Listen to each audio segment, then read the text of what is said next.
Tuesday morning. It's the 11th day of September, the year 2001.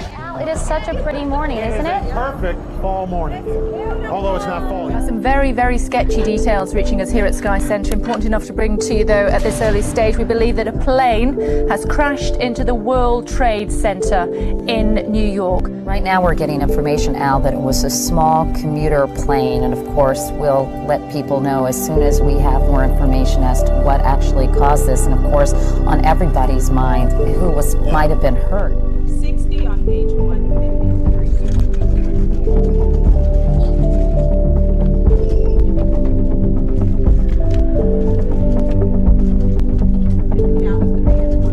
What we've just seen is about the most shocking videotape I've ever seen. What are the odds of two separate planes hitting both towers? It is completely impossible to understand why this is happening and to figure out what in the world is going on. We heard a big bang, and then we saw smoke coming out, and everybody started running out, and we saw the plane on the other side of the building, and there was smoke everywhere, and people are jumping out the windows.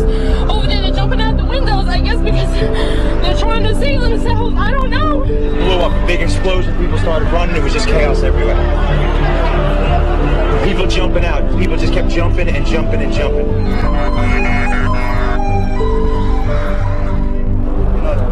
And now you have to move from talk about a possible accident to talk about something deliberate. Let's go to President Bush right now.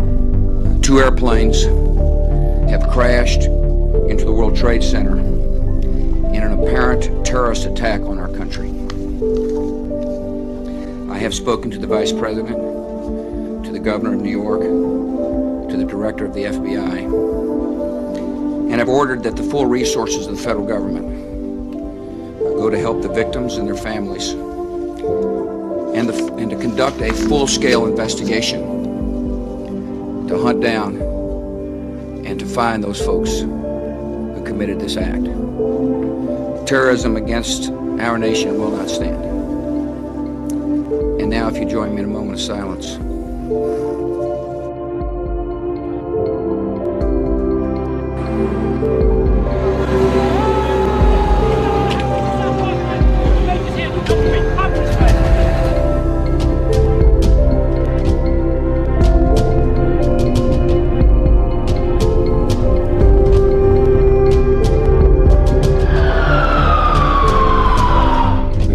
Somewhat to remind people that there was a crash of another plane, a 4th plane outside Pittsburgh, about 80 miles from Pittsburgh, and we don't have video of that story at the moment. That's the 4th prong in this terrorist attack on U.S. soil. We want to just repeat those airline numbers, which is, extremely upsetting news for people who have loved ones on these flights, but we want to give you that information. The 4 aircraft.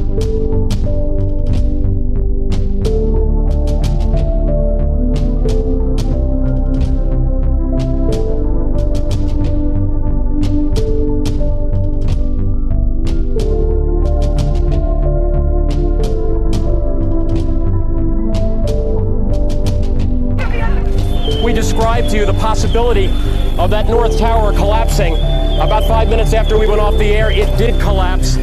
Once again, we have no idea at this point the loss of life.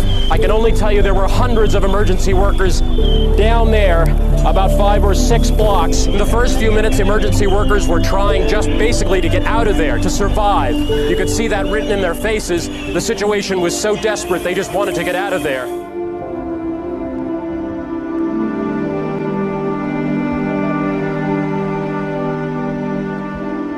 Today, our fellow citizens, our way of life, our very freedom came under attack.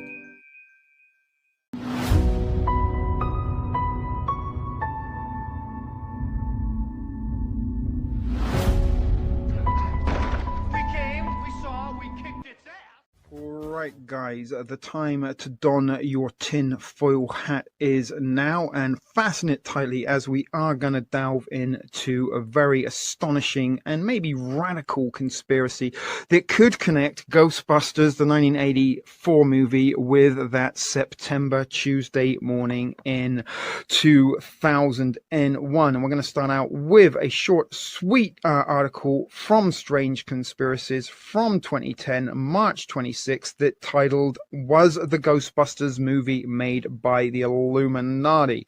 And there you can see an image that does look very Illuminati-like. It's got a pyramid, it's got some purple going on, seems to be a face in the center, and they are that was like the altar, the sacrificial altar on top of the skyscraper that was known as Spook Central in the movie. And we looked at a couple of Spook Centrals that exist in the real world, and we're going to look at some possibilities of some other buildings that could have well been Spook Centrals that no longer exist in this realm. But the author goes on to say that it most definitely was.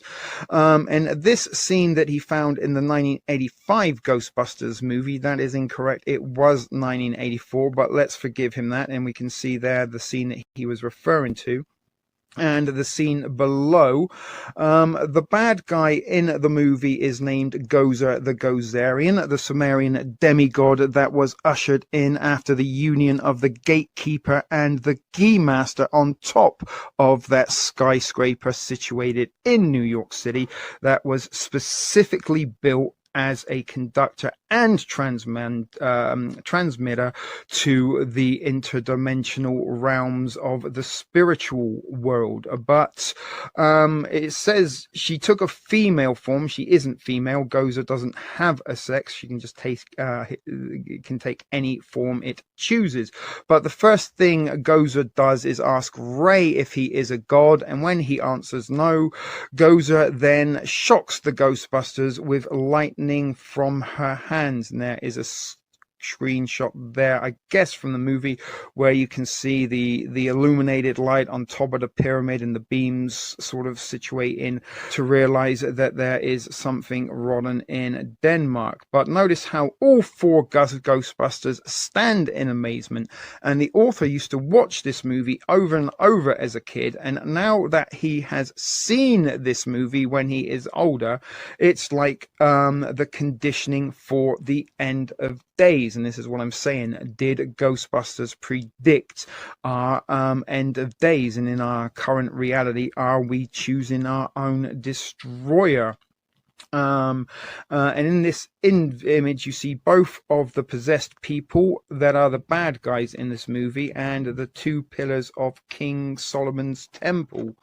Why was it put in the scene? And more pillars and also pyramids. You can see in the center there. I don't know if you can see that. I'm trying to highlight it for you. There is a pyramid. The smoke there kind of makes a pyramid shape also, and the King Solomon's columns that are Masonic symbolisms. And there are some more pillars, some more purple, and as he says, it is everywhere. And now you will see, if you do go and watch Ghostbusters again, we'll probably not be able to unsee it. And he goes on, more pillars from the King Solomon's temple.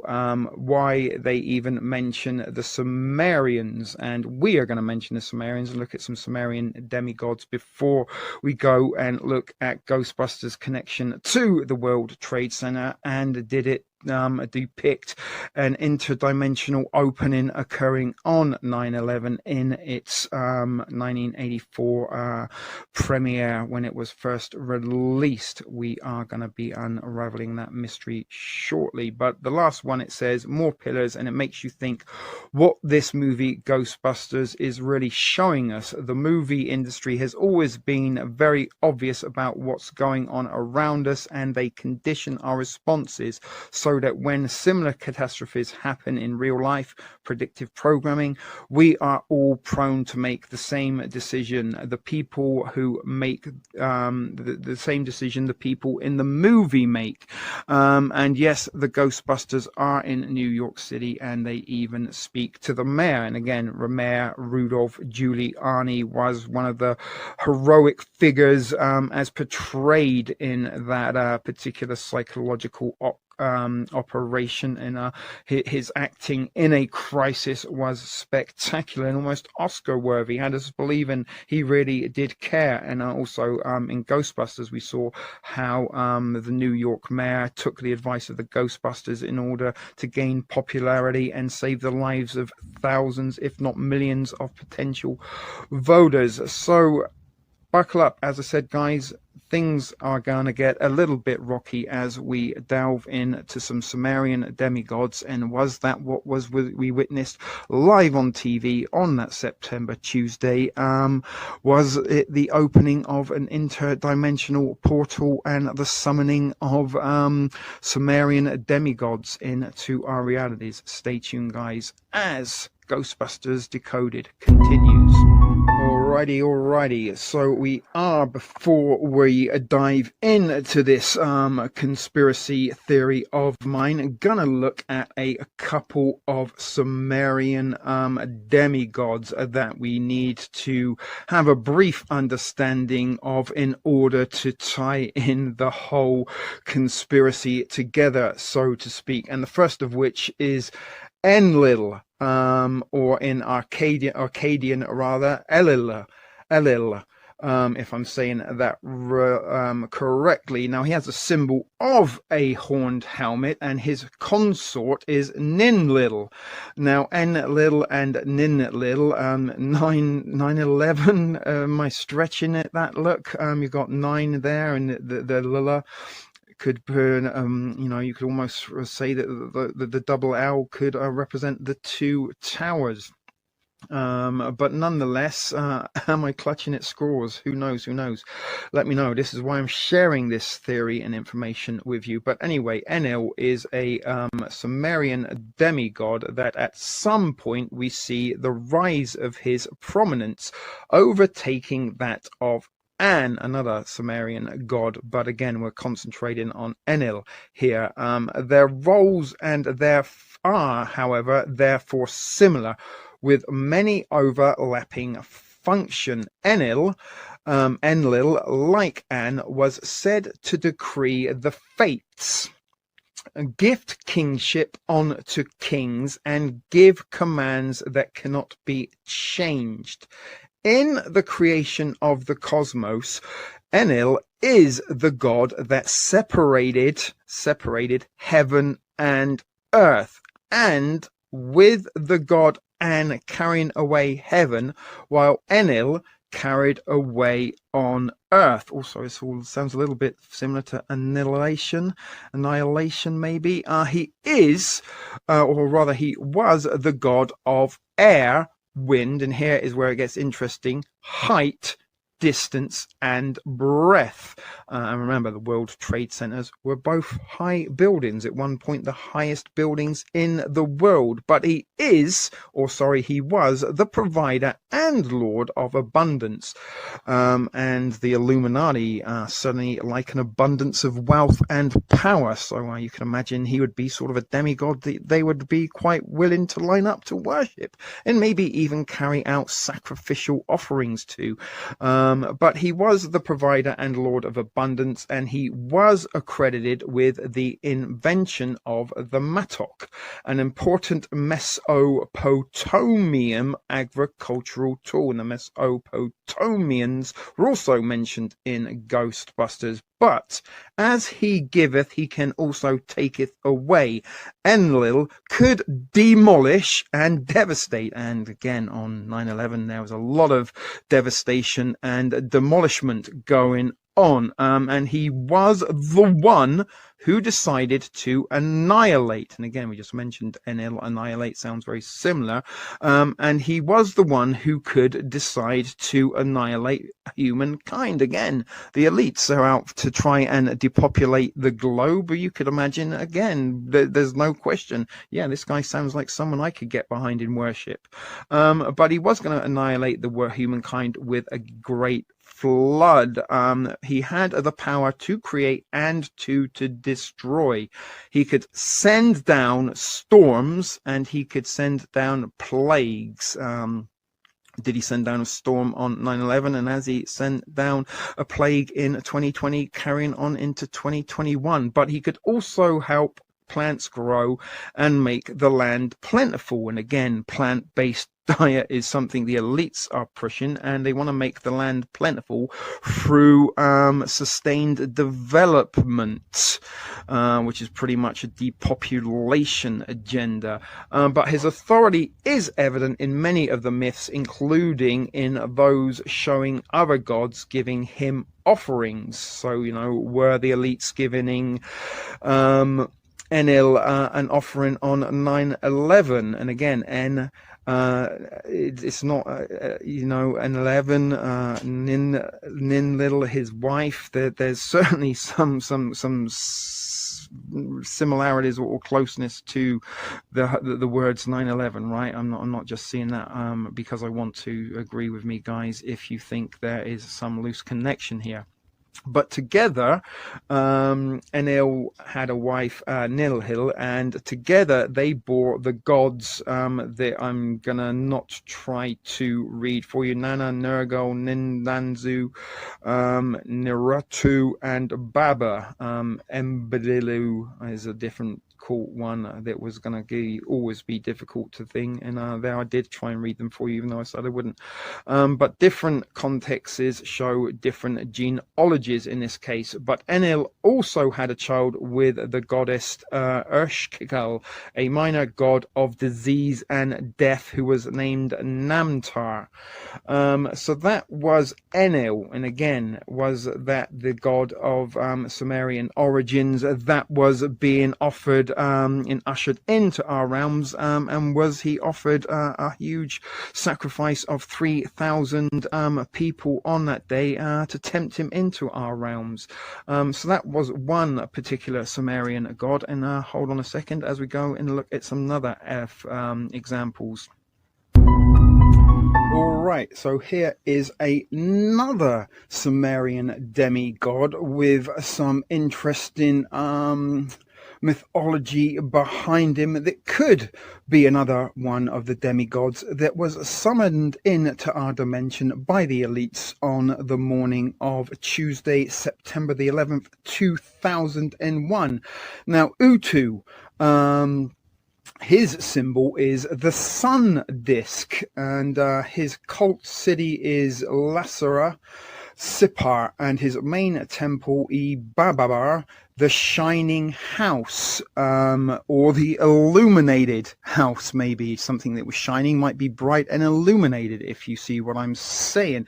And the sun god Uta is the son of the moon god Nana and his wife Ningal, who are descendants of Enlil and Ninil, and he is the twin brother of the goddess Inanna. So there we have the masculine and the feminine. Was one of the towers represented as the masculine with the antenna, and the feminine represented with the antennaless tower.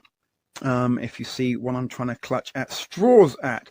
But he was the twin brother of the goddess Inanna, and the brother of the god Ishkar and the goddess Reshkal, which we're not going to look at. You'll have to go and investigate them further if you want. But as the god of the sun, he is the provider of light or illumination, and his warmth helps the crops, and his light fills the sky during the day.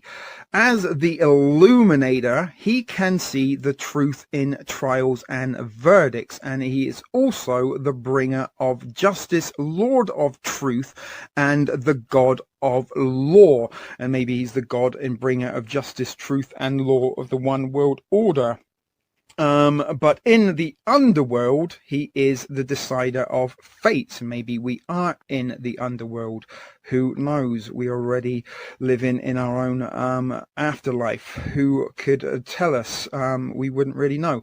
But during his daily journey, Uta comes in from the mountain of the east. And remember, there was links to the alleged perpetrator of the events of that day being in a mountain far away in the east, the Middle East, in fact, but traveling across the sky in his barge, maybe traveling across the sky in his plane, to go down into the underworld through the mountains of the West. And maybe those mountains of the West were the canyons of the streets of Lower Manhattan, and the mountains would have been the skyscrapers that emerged in the West.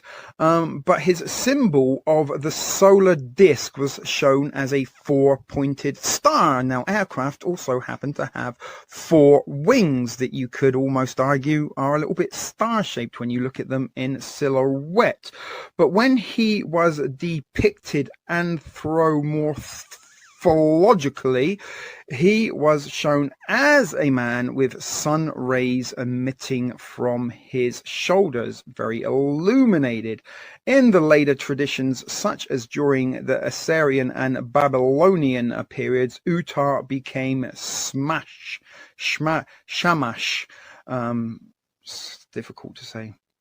And he is mentioned in the Epic of Gilgamesh as a helpful deity during Gilgamesh in Enkidu's battle with the demon of the cedar forest. He is also depicted on the Code of Hammurabi, handing the king a rod and rope to measure justice with.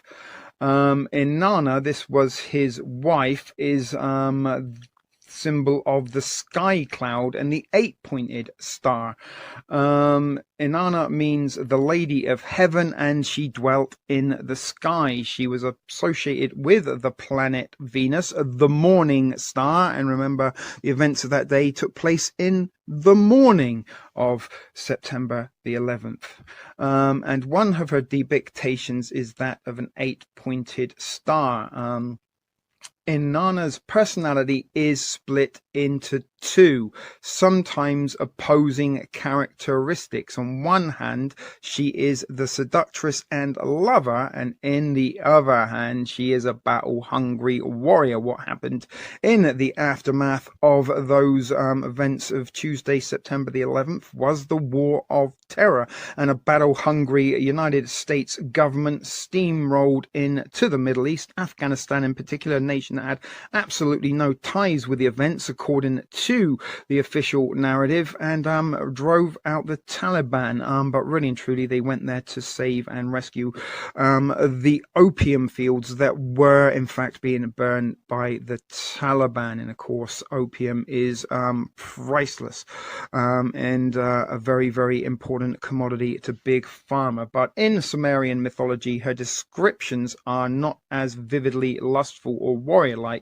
as in later Akkadian tradition. She is the goddess of summer and was shown to have more girl-like qualities and was more obedient to her parents. But she was bestowed power by Ishtar onto the kings who evoked her. And she did so more obviously through her warrior side, sometimes represented by the lion, most famously portrayed on the Babylonian gates of Ishtar. And the military might and a thirst for war were aspects of this side of Inanna that were called upon during political conflict. And of course, there was a lot of political conflict in the aftermath of the events of 9/11, and the military might was called into action as the war on terror was drawn upon us. But she also bestowed her power to kings through her other side, her sexuality. In the Sumerian sacred marriage rites, kings would invoke the god Dumuzi, maybe Uzi 9mm, consort of Inanna, and have a union with the high priestesses. And that's what happened in Ghostbusters. The two minion demigods, the gatekeeper and the keymaster, had a union on top of that skyscraper, and once the union had been completed, then the portal to the realms where Gozer, the Gozerian, dwelt were opened, and he was able to set foot in our realm of reality. But it was the representation of the goddess herself would be, I don't know what I've said there, but the kings would then be symbolically married to a goddess. And how many of these elite self-proclaimed kings have been symbolically married to such goddesses? Where am I going with this? There is something I wanted to finish up on here at the very end of this very, very long article, but very, very interesting. Though there are many other major and minor Sumerian gods and goddesses in the Mesopotamian pantheon, it is also important to understand the role of demigods and demons. We've also talked about some of them in the Epic of Gilgamesh, but here are a couple more interesting collection of demigods. The Abgal were the 7 sages that were created by Enki to provide wisdom, culture, and civilization to humankind. They were demigods that resided in the Abzu with him as his priests and were sent to advise the 4 rulers of summer. In Sumerian myth, Lugal is an evil monster named Asag that is said to kill human beings by giving them fevers. In the myths of Ninuratu's exploits, it is said that the day of Asag's birth was a day of disaster, and you've got to agree, guys, I'm pretty sure 100% will be brave enough to agree that September 11th pretty much a disastrous day, to say the least, but he was terrifying, and in the end he was able to be slayed. Asag was a type of demon called Edimu. The Edimu were ghosts of those who were not buried correctly. They are thought to take revenge on the living by bringing them disease and invoke them into criminal behavior. COVID-19, civil unrest, yada yada, whoop-de-woo, ray-tay-tay. Is that the results of demons being summoned into our realm of reality? But certain rituals could be performed to protect against them or dissolve their effects. The Lamassu male and the Apasu female were helpful and protective. They represented stars, zodiacs, and constellations. Their more famous depictions are those of Akkadian culture, where they were shown as human-headed, bull-bodied entities with wings. The male and the female again, where they represented in the towers. Spirits and ghosts in Sumerian religion is what I wanted to finish it up with. After death, the spirit or the ghost of the deceased would make its journey to the underworld, overcoming obstacles and threats along the way. Once there, the underworld judges would decree the fate of the ghost, giving it its place in the land of the dead and the role it would fill there. The sun god Uta was also a deity that decreed the fate of the dead in the netherworld. And we looked at the sun god as a descendant of Enlil and Ninil, and was he summoned in on his barge from the mountains in the east to descend upon the mountains of skyscrapers in lower Manhattan. But in the netherworld, the dead lived similarly to the living. This is what I'm saying. Are we already in the netherworld?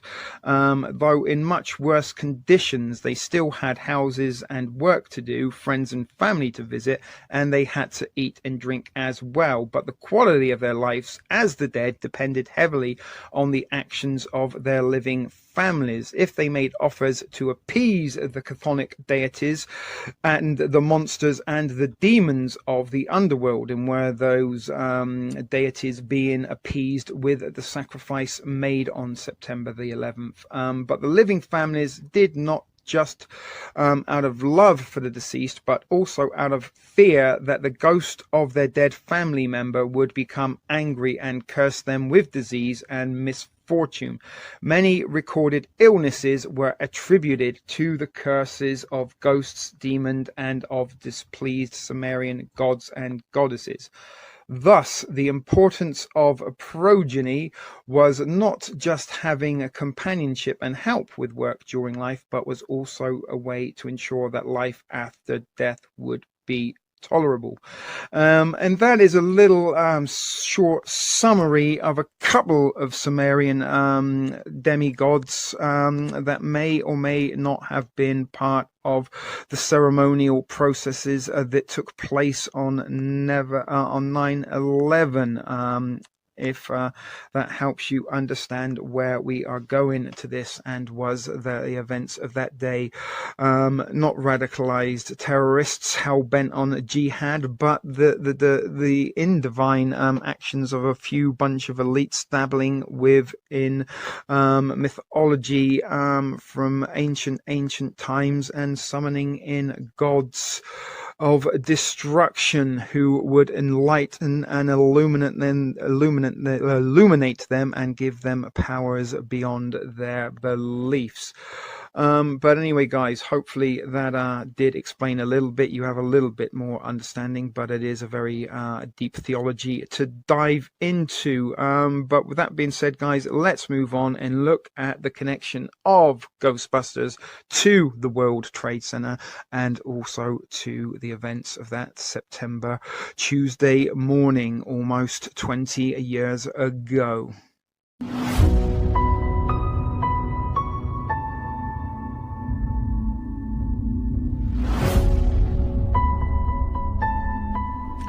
All right, guys, so this is where the conspiracy begins, and the theory I have been putting into place connecting Ghostbusters with the events of 9/11. Now, although within the original movie and the sequel Ghostbusters, we only catch a couple of glimpses of the World Trade Center, and they don't exactly revolve around the World Trade Center in particular.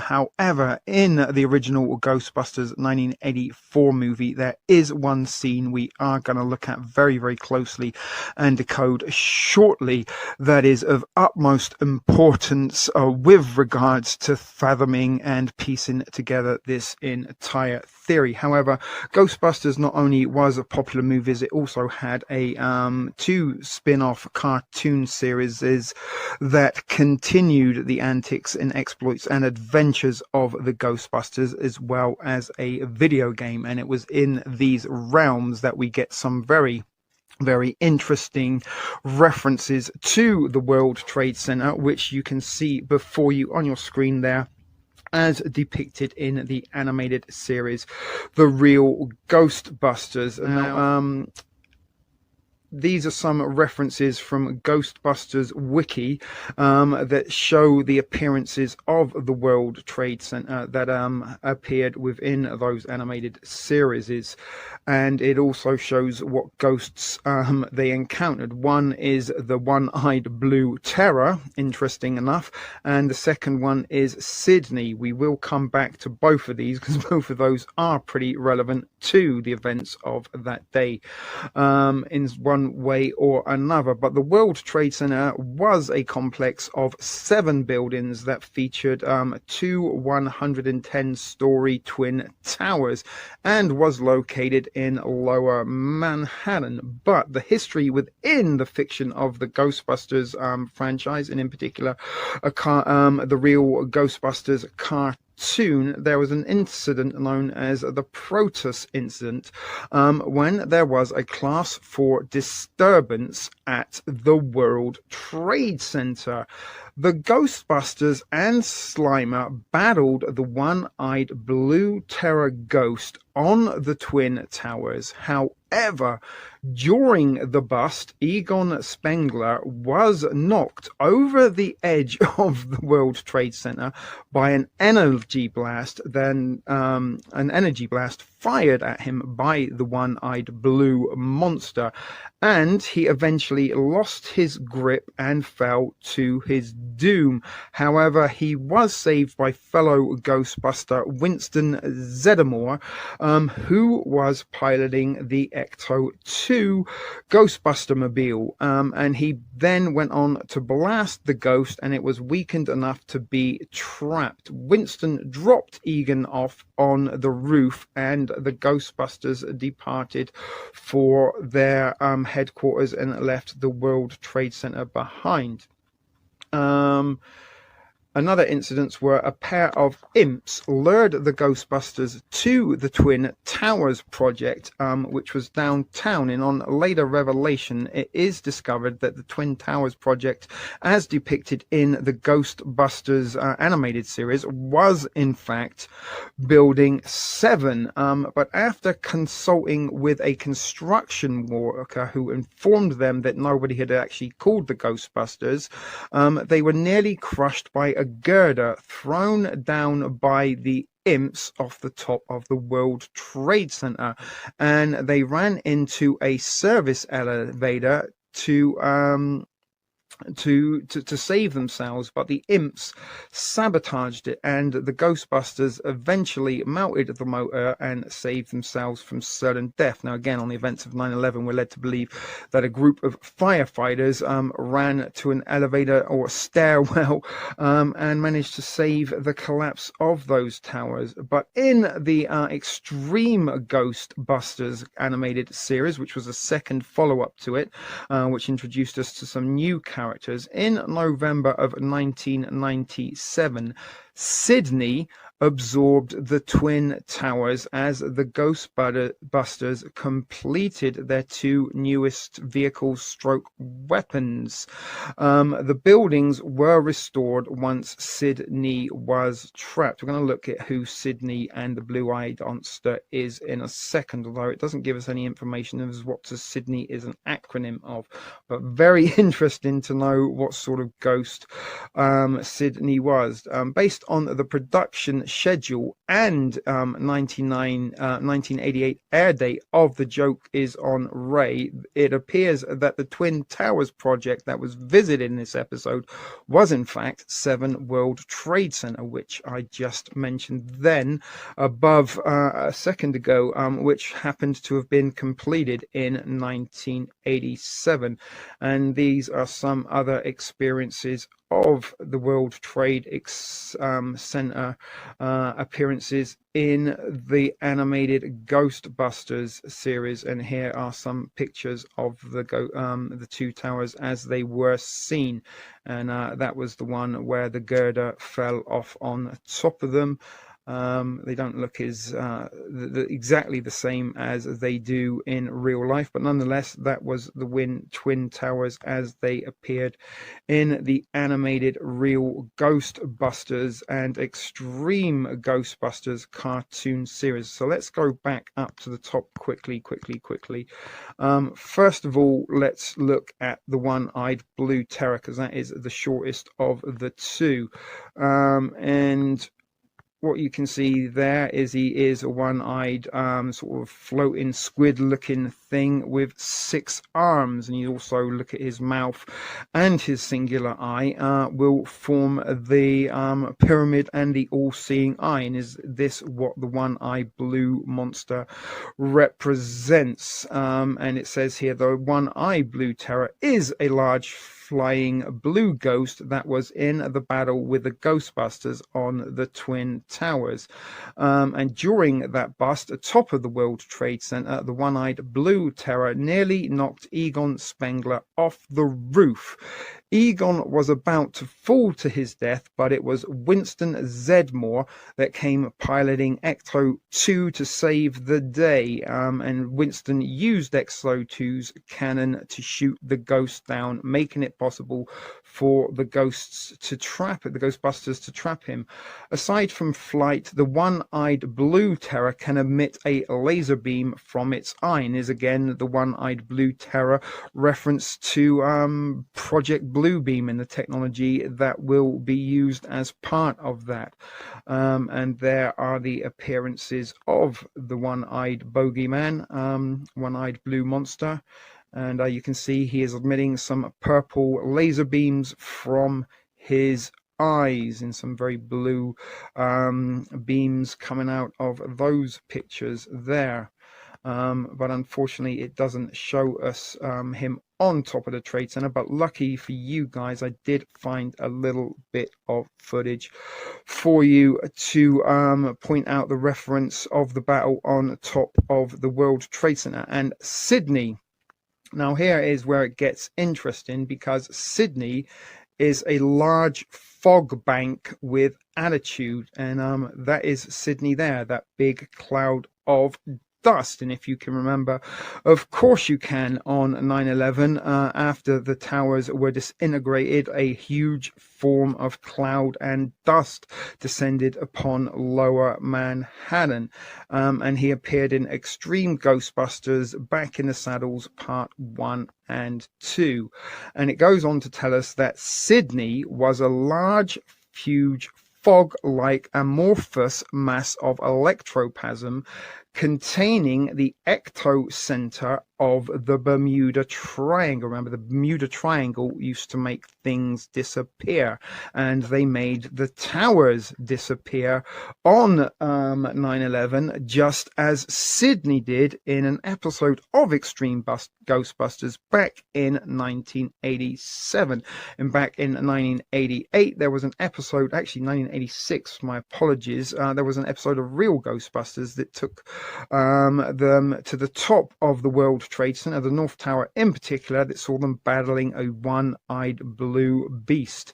But according to Egon, Sydney originated from the Bermuda Triangle and was responsible for all the disappearance throughout the centuries, including a missing tanker in the spring of 1953 and a missing yacht in the winter of 1994. Overall, 39 appearances were attributed to the entity, and during that time it was in its infantile stage and settled for absorbing prey in a confined area, and it pounces on its prey, pulls it into its ectoplasmic core, and then converts it to ectoplasm and absorbs it into itself. It eventually grew into the adolescent stage and left its home and searched for food on its own. For 6 months, it moved up the eastern seaboard of the United States of America, and it reached New Jersey. Sydney absorbed the entire waterfront of Berkeley Buffs, BB, Blue Beam maybe, leaving the area in a state of economic devastation. And would a Blue Beam event leave the world in economic devastation, just as the events of 9/11 saw an economic devastation in the aftermath? And was, in fact, Project Blue Beam something that was used to carry out those events? Was it a dummy run? Was it interdimensional portals being opened? All theories I like to share and bring with you. I'm on the thought that it was definitely something to do with directed energy, Project Blue Beam, very much the evidence of what is involved within that, a topic we have covered greatly. But the Ghostbusters were called to investigate by the entity, and they also found out their proton streams were ineffective. Venkman rented a boat and became the victim of Sydney, but Kyle Griffin, Eduardo Riviera, and Peter and Winston were saved by the local Coast Guard. Sydney soon approached Liberty Island, despite aiming the proton guns with fusion blast adapters that were used to fuse the ectoclones. The proton streams were ineffective, and it was simply too big, and it succeeded in absorbing the Statue of Liberty. And not only that, it absorbed the World Trade Center, both buildings, and we will see some footage of that also. But fortunately, the battle forced Sydney to retreat and regenerate, and when it returned and assaulted New York, the real and extreme Ghostbusters worked fast to construct the biggest and most powerful proton gun and ghost trap. The 8 Ghostbusters set up their last stand in Central Park to stop it before it became fully mature. If they didn't, it would keep ingesting matter until its size and density achieved critical mass. Sydney would then become quasi-gravitational like a black hole and gain the ability to pull in matter. The plan almost failed when the proton gun lost power and Kyle was almost devoured, but fortunately for the group, they managed to plug into a nearby power box while Eduardo pulled Kyle free. Or was that Kylie free? The Ghostbusters captured their most dangerous enemy yet, and with Sydney captured, not only was everything in New York restored, but every vehicle and living creature that was lost in the Bermuda Triangle was freed and referred to the physical plane, and resulting in thousands of lives getting a second chance. Now, on 9/11, were they unlucky and didn't get to trap Sydney, and did he go on to roam amok in the physical plane and feast upon the souls of the 3,000 victims that died on that day? So interestingly enough, there was some World Trade Center references that were within the realms of the animation, and we're also going to look a little bit at the video game also that came out in 2009 that took place in the game time took place in 1991. You've got some 9/11 numerology in that date for sure, and some interesting missing additions to the 1991 New York skyline. So we are going to have a little look at those animated clips right now, and then we're going to go and look at that one scene I told you to remember from the original 1984 Ghostbusters that was the basis, the foundation, and the fuel for my theory as to what may have happened on that September Tuesday morning 2001.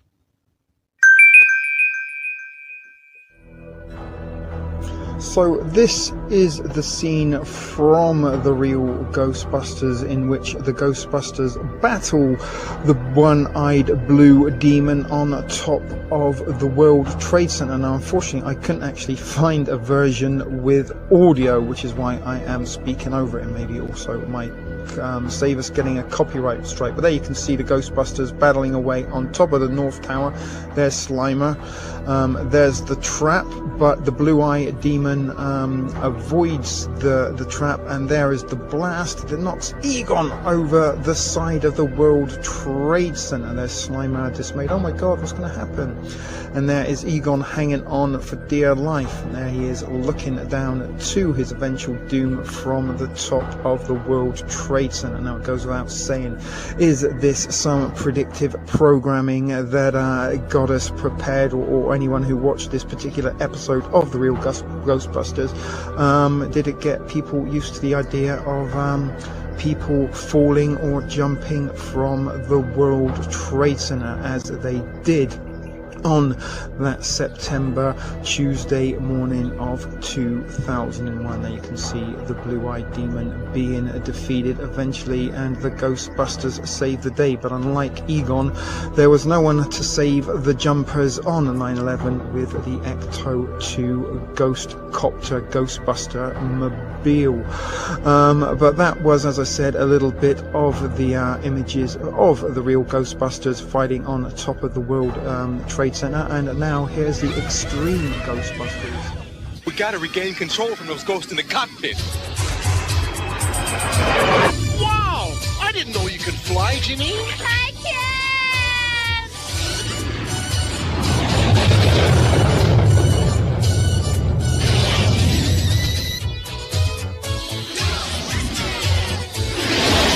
Ghostbusters to tower. We're coming in.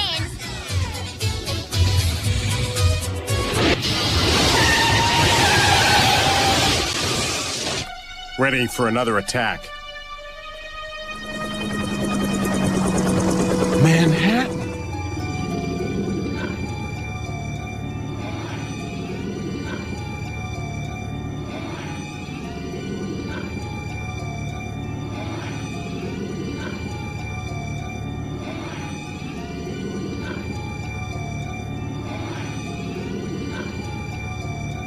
Confirmation of other explosions, but certainly every government building in Washington, has been closed, and the staff of these buildings have been told, look, go home. It doesn't matter how you get home, just go home.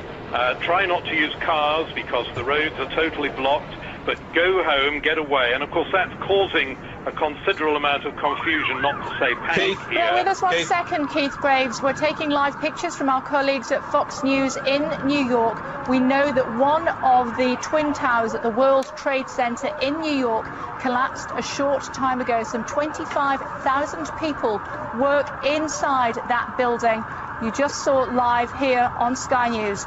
The second tower has collapsed. Okie guys, so this is where the decoding of Ghostbusters really begins, as we are about to dive headlong into a rabbit hole that will explore the deeper, darker, more disturbing hidden messages contained within the fictional realms of Ghostbusters that not only on multiple occasions depicted stroke predictive events that would be very similar to those that would transpire on that fateful Tuesday morning in September, but do they also contain the clues and evidence that we need to explain the events that unfolded on 9/11, as we are about to explore the paranormal possibility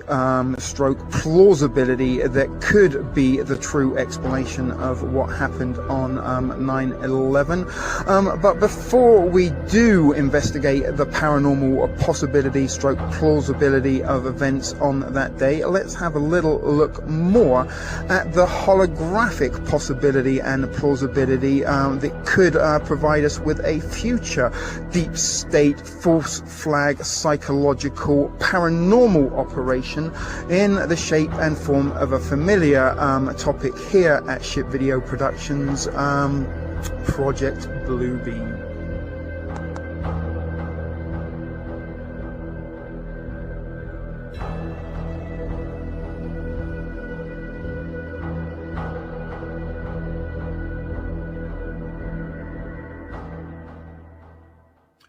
So to the more regular offenders to Shit Video Productions should be all too familiar with Project Bluebeam, so we're not going to spend too much time delving into this, because you can go over to TSP TV where there is an entire playlist on Project Bluebeam, as there is on Reality Decoded, where there's some sort of 20-30 hours of information regarding that topic.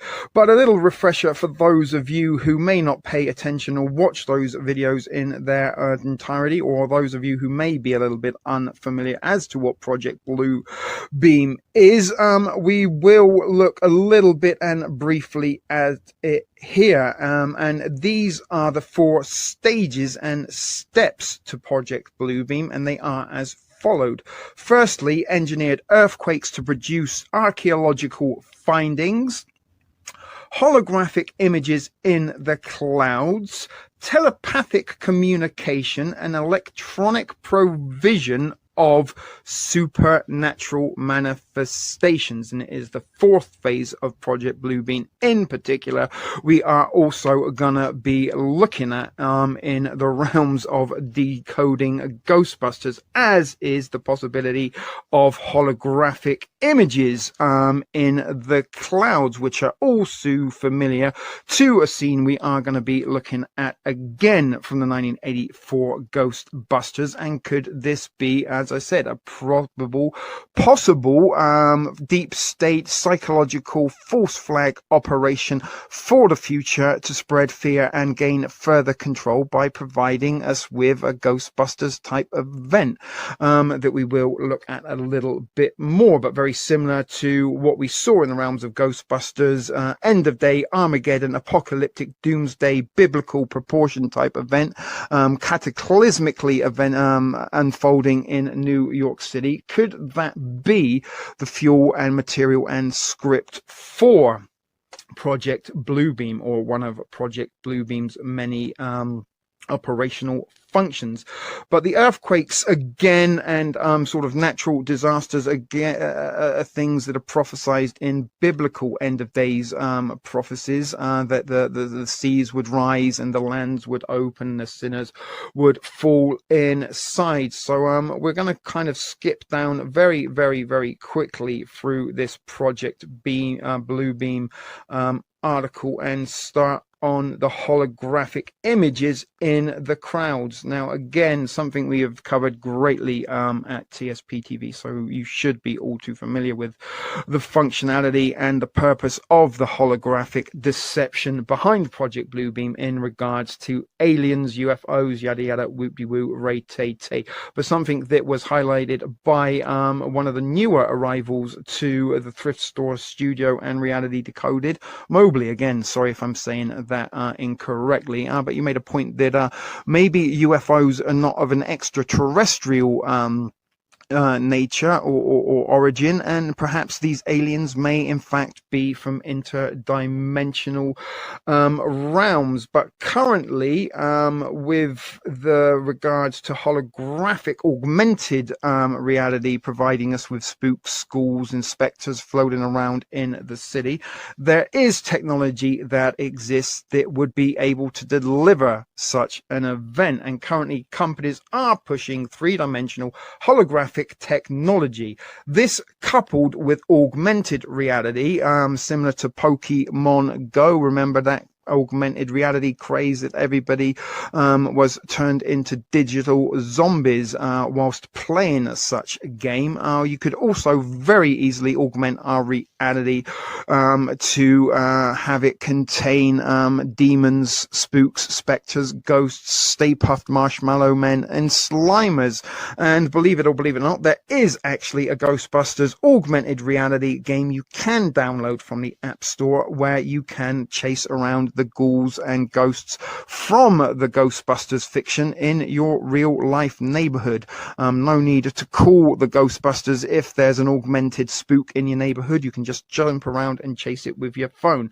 But a hologram is defined as a three-dimensional image that can be reproduced from a pattern of interference produced by a split coherent beam of radiation, such as a laser. Now, beams of radiation were also something that featured in Ghostbusters, being emitted from the guns connected to the proton packs, and it was the crossing of those laser beams that prevented Gozer from truly transmitting or transforming and taking up residency within our realms. We're not going to look at the video, as I said, we're trying to keep this brief. But augmented reality is defined as an enhanced version of reality created by the use of technology to overlay digital information on an image of something being viewed through a device. And is Project Bluebeam, 5G, Starlink, all of this stuff provided to be able to project those digital images into the air rather than on to something being viewed, without the need to view it through a device. But you will see this technology primarily through your smartphones via games like Pokemon Go, as we've already mentioned, as well as others. And there's quite an awful lot of Pokemon Go themed games on the App Store that are very much ghost hunting augmented reality, chase around augmented ghosts and take picture of them. Now that is a video we've also seen in one of the Project Bluebeam presentations, if not more. But this is the one that I did want to show you in regards to Ghostbusters and the similarities of what we see here that can be achieved with technology in 2021 in comparison to the special effects of 1984.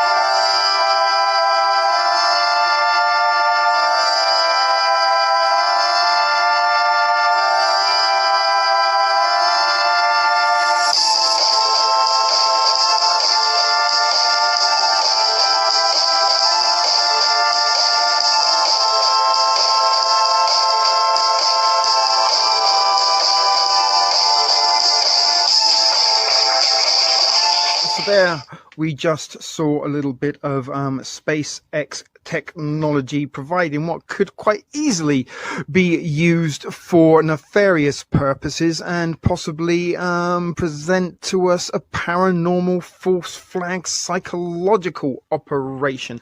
And the part of the holographic stage of Project Bluebeam is to either portray a message or false attacks on the world. And one of the message portrayals that they would deliver be would that of a religious end of days doomsday prophecy, depending on logistics. If it was in a more Christian westernized world, then they would probably use Christian end of days references. If it was in the Middle East, maybe more Islamic end of days prophecies. And maybe if you're in India, that sort of part of the world, maybe sort of Hindu Sikh end of days prophecies, if you get the idea.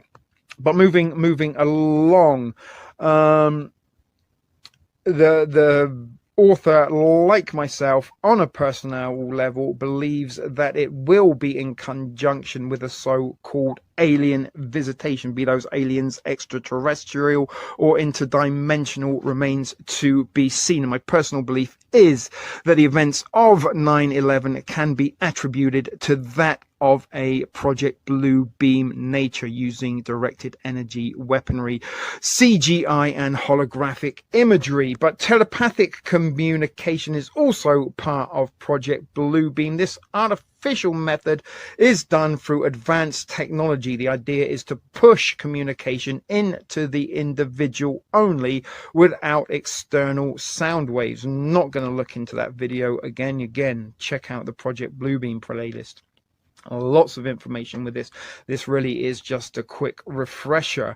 But the technology to do this already exists and has been used through commercialization or movie magic for the most part. In order to have this technology on a wide scale, 5G will need to be required as a backbone. This is written back in 2018, before 5G was fully rolled out. And when they said been used through commercialization, the technology they are referring to are cellular smart devices that do have the ability to deliver unspoken, unheard communications directly to the brain. I'm pretty sure I've experienced some examples of that. But the hypersonic sound is the ability to send beams into the individual skull to stimulate the inner ear, converting it to sound. This method allows one to direct their message to the individual stroke or group of individual targets, and the target or targets will be the only one hearing that specific message. Is this why we have to keep 6 feet apart, so that the individual can hear the targeted message from their cellular device without it interrupting another individual's personal programming and messaging. But on a larger scale, this technical telepathy will be harnessed to provide individual messages or pain to the target. You can see how certain individuals will be fooled and manipulated due to believing the higher intelligence speaking to only the chosen few. And again, some of the messages that can be delivered would be that to simulate very symptoms to those that are attributed to the COVID-19 virus. In fact, electromagnetic frequency sensitivity symptoms are identical to the symptoms they are saying that are the result of getting COVID-19. The virus, it's worse than the flu, but has a 99.99% survival rate. Electronic interference with weather. Sorry, I've gone a little too far there. Weather and natural events. That is also something that, using technology, they can carry out and use against us to create and simulate augmented reality, biblical end of days type events, the earth opening and swallowing the seas, the sinners, and the seas rising. But electronic provision of supernatural manifestations. lines, and this is where Project Bluebeam and Ghostbusters kind of merge. We've seen this occurring through the Ghost Chaser type documentary shows, something that was popularized or maybe even was the result of the Ghostbusters Genesis creation of that culture. But the use of EMF meters, ghost hunting kits, and other technological devices for the purposes of listening or viewing interdimensional entities, and is part and parcel of the popularity of Ghostbusters and such reality paranormal shows on TV, part of the seeding and implantation to society, and the mainstream normalization of paranormal investigations and possibilities. Is this all to provide us with a more plausible belief in the events should they unfold via a Project Bluebeam paranormal psychological operation event? But the fourth stage provides the means to and for interdimensional beings to easily communicate or visit our realms on here on Earth, and also interact with those on Earth. And again, CERN is a corporation here on planet Earth that is looking into research and experimenting on opening portals to interdimensional realms, which is where the paranormal 9/11 Ghostbusters conspiracy will take over from the Project Bluebeam and the holographic paranormal possibility. But Project Bluebeam is not a specific objective, rather than a four-step project towards the objective. The objective is to utilize the technology soon to be released archaeology information in order to pull humankind toward a one world government religion.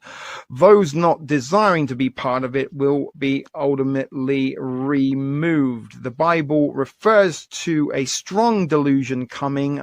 This delusion will intense many belief, and for this cause God shall send among them strong delusion, that they should believe a lie. And many people are believing the delusion and the lie of COVID-19, and in amongst all this delusion and deceit, would the prime time to unleash a paranormal psychological holographic false flag end of days apocalyptic event on the earth be prime for the taking? I would certainly agree, when you're already scared and fearful of the future. Adding further fear and scaremongering to the propaganda and agenda would send many to an early grave. But as I said, that was from back in March 2019 on Project Bluebeam. But if you want to learn more, don't forget there's plenty of information over at TSP TV and here at Reality Decoded for your education and informational purposes. But with the holographic nature and the Project Bluebeam side against, let's dive headlong into the paranormal possibility and probability and the Ghostbusters 9/11 conspiracy theory that I have been. So we're going to look at a particular part of the scene again, which we are now seeing in front of you. And as you can see, I've zoomed in a little bit so you can see the Empire State Building in the foreground. And more importantly, in the background, we can see the World Trade Center. And again, let's watch it one more time. We've seen the beams escaping from the storage containment unit in the Ghostbusters HQ. And then we can see what happens afterwards. Large beams are emitted from the World Trade Center, and here we are at a panned out version, and you can see again, not so visible when you pan out, but if you zoom in, you can clearly see what looks to be the beams in the orbs and whatever it is descending from the World Trade Center themselves. Now again, you might say, well, that's that's just coincidence T. You know, it's popular and was very familiar to see, you know, the iconic New York skyline in many a movie that does depict catastrophic, disastrous, apocalyptic events. And Ghostbusters is not an exclusion to that list of Hollywood movies that does seem to give New York a hard time during the apocalypse. Does seem to be one of the cities of choice that is lined up for destruction.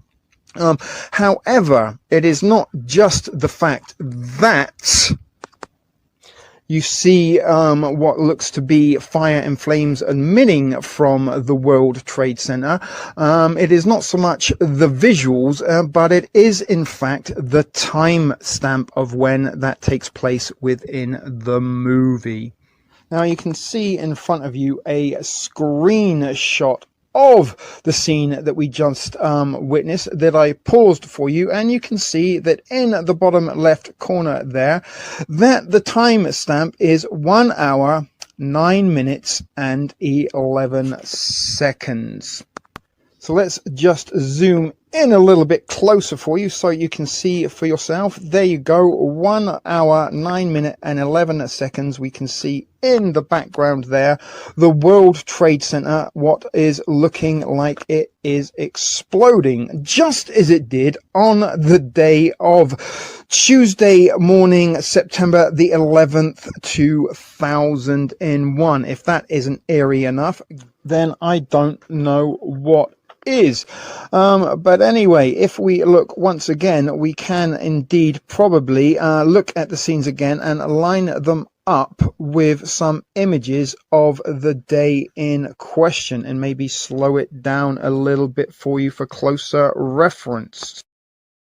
So you can see here clearly the beams emitting out of the fire house that was the headquarters to the Ghostbusters. And here you can see on the screen the slow down version of those spirits emitting from what looks to be the base of the World Trade Center. And if we pull in an image of 9/11 and overlay that with a zoomed in version, you can kind of see that it really doesn't look that different from the events of that September Tuesday morning of 2001 to the images that we saw in the movie Ghostbusters from 1984.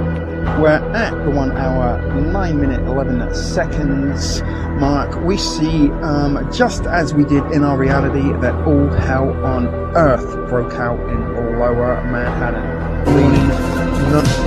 I believe it's magic. I believe it's magic. I believe it's magic.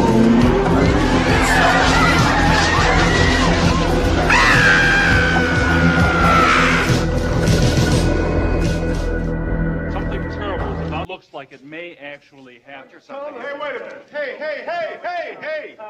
Hold it. Now, we're actually going to go before a federal judge and say that some moldy Babylonian god is going to drop in on Central Park West and start tearing up the city? Sumerian, not Babylonian. Yeah, big difference. No offense, but I got to get my own lawyer. So we just saw a clip from the 1984 Ghostbusters movie in which they mentioned Ivo Shandor. Now, the movie revealed Ivo Shandor to be the architect who designed the apartment building that in real life is situated at 55 Central Park West, New York City, and it was the home to Dana Barrett, played by Sigourney Weaver, who eventually was possessed by a supernatural entity that was residing in her fridge called Zool. And Zool was, as we know, a Gozer of a servant of Gozer, an ancient Sumerian god of destruction. And it was later revealed that in a fictional book called Tobin's Spirit Guide that the architect was in fact Ivor Shandor, the leader of a cult of Gozer. And according to the dialogue of the film, Shandor, back in the day, performed a lot of unnecessary surgery and in 1920, after the First War, he started a secret society of Gozer worshippers, now a secret society of elites. The Illuminati, the New World Order, the Deep State, called them what you will, are in fact a secret society. And are they a secret society that is practicing in paranormal activities? And the goings on of the Masons, Skull and Bones, another secret society from the 1920s, and of course the Freemasons, if I didn't just already mention those, are all organizations and secret societies that do have occult-like practices and level entry recommendations that they are none too secretive about carrying on with. But it is believed, according to Shandor, that the world was too sick to survive, a little bit like the elites in their attention to depopulate the world for a more sustainable society.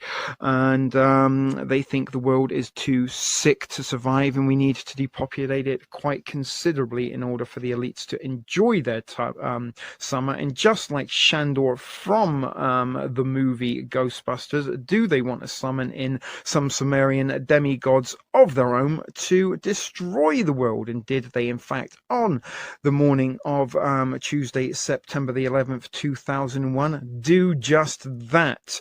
There's a video that we did just see, and it goes on to say that Spengler warned that something terrible was about to enter our world, and that Barrett's apartment building was the door through which the evil entity would enter the world, and were the World Trade Center buildings the doors to which the spirit entities, the evil entities, entered the world on that Tuesday morning. And the building in Ghostbusters that Dana resided at was designed purposely as being a portal to bring Gozer into the world, and where the World Trade Center is designed and built as portals and transmitters to the parallel dimensions that may house spirits and demigods such as Gozer, and where they purposely built in order to be destroyed. But the building in Ghostbusters was designed like a conductor to attract the god, and Shandor and his cult members used the roof of the building for ritual ceremonies to summon Gozer, and was 9/11 a ritual ceremony with sacrifices thrown in to boot to summon in gods from other realms and dimensions. And the roof of the structure was made from cold riveted girders that had cores of pure selenium, like telemetry trackers that NASA used to search for dead pulsars, according to Yvonne Spengler. So let's just have another little close look at Ghostbusters in reference to this building at 55 Central Park West, before we look at some real life secret society buildings that may indeed have been constructed solely for the purpose of summoning in spirits from other dimensions, as well as the possibility that that indeed was the sole purpose for the construction of the two towers that were once the World Trade Center in Lower Manhattan. So that was a little bit about the fictional Evo Chandler, but here is a little bit of a dialogue from the movie prior to the scene we just won. And we hear Egon Spengler saying the structure of this roof cap is exactly like the kind of a telemetry tracker that NASA uses to identify dead pulsars in deep space. And Ray goes on to say cold riveted girders with cores of pure selenium. Venkman to the jailbirds that are looking on at the blueprints. Everybody's getting this so far. He goes on to say, so what? I guess they just don't make them like they used to, huh? Ray slaps Venkman up the head and says, no, nobody has ever made them like this. I mean, the architect was either a certified genius or an authentic wacko. And Venkman then says, Ray, please pretend to me for a moment that I don't know anything about metallurgy, however you say that, engineering or physics, and just tell me what the hell is going on. Ray says, you never studied, but the whole building is a superconductive antenna that was designed and built expressly for the purpose of pulling in and concentrating spiritual turbulence. Your girlfriend, in reference to Dana, lives in the corner penthouse of Spook Central. Now, as I've and you may have established, and I have established, that in this theory of mine linking Ghostbusters to the events of 9/11 were the World Trade Center towers, buildings whose purpose was to be a superconductive antenna that was designed and purposely built expressly for pulling in and conducting spiritual turbulence from the planes and realms of other dimensions. Venkman then jokes, she's not my girlfriend. I find her interesting because she's a client and because she sleeps above her covers, 4 feet above her covers, and she barks, she draws, and she claws. Spengler says it's not the girl, Peter, it is the building. It is something is terrible to enter our world, in brackets, Trade Center, and this building is obviously the door where the World Trade Center's buildings, the doors that opened interdimensional portals and planes to other realms on that Tuesday morning of September 2001. But the architect name was Ivo Shandor, who we just heard about, and we heard about how he found it in a fictional book. But he was also a doctor. He performed a lot of unnecessary surgeries, and then in 1920 he started a secret society, and we've established, could that secret society be a reference to the Illuminati, the Deep State, the New World Order, the Bilderbergers, Skull and Bones, Freemasonry, Bohemian Club, you list it. The elites have a club for everything, and was that the purpose of the World Trade Center to act as a semiconductor to the other realms for the elites to communicate and summon in their demons. And this is again from the scene that we just saw a little while ago. After the First World War, Shanda decided that society was too sick to survive, just like the elites have decided that we are too sick to survive, so they've created the sickness to kill us off and depopulate us, and maybe they won't go too far out of their way to stage another apocalyptic, catastrophic event in a major city coming to near you, maybe simultaneously around the globe at the same time. They might stage a holographic or supernatural paranormal event of their very own, similar to that of the Doomsday Apocalypse that was narrowly averted in the movie Ghostbusters. But he wasn't alone. He had close to 1,000 followers, and when he died they conducted rituals up on the roof. Were they conducting rituals up on the roof of the World Trade Center on 9/11, and were they bizarre rituals intended to bring about the end of the world? Certainly they brought around about the end of the World Trade Center towers that September Tuesday morning, but now it looks like it may actually happen. Venkman goes on to sing, Stans, we have to get out of here, we've got to get a judge, and Winston goes on to say that he needs to get a lawyer of his own. So let's look a little bit more at some buildings purposely built that could potentially be conductors and transmitters to the spiritual realms, as well as a building that housed a secret society in the 1920s that could as well have been its own conductor, similar to the World Trade Center in this outlandish Ghostbusters 9/11 conspiracy theory.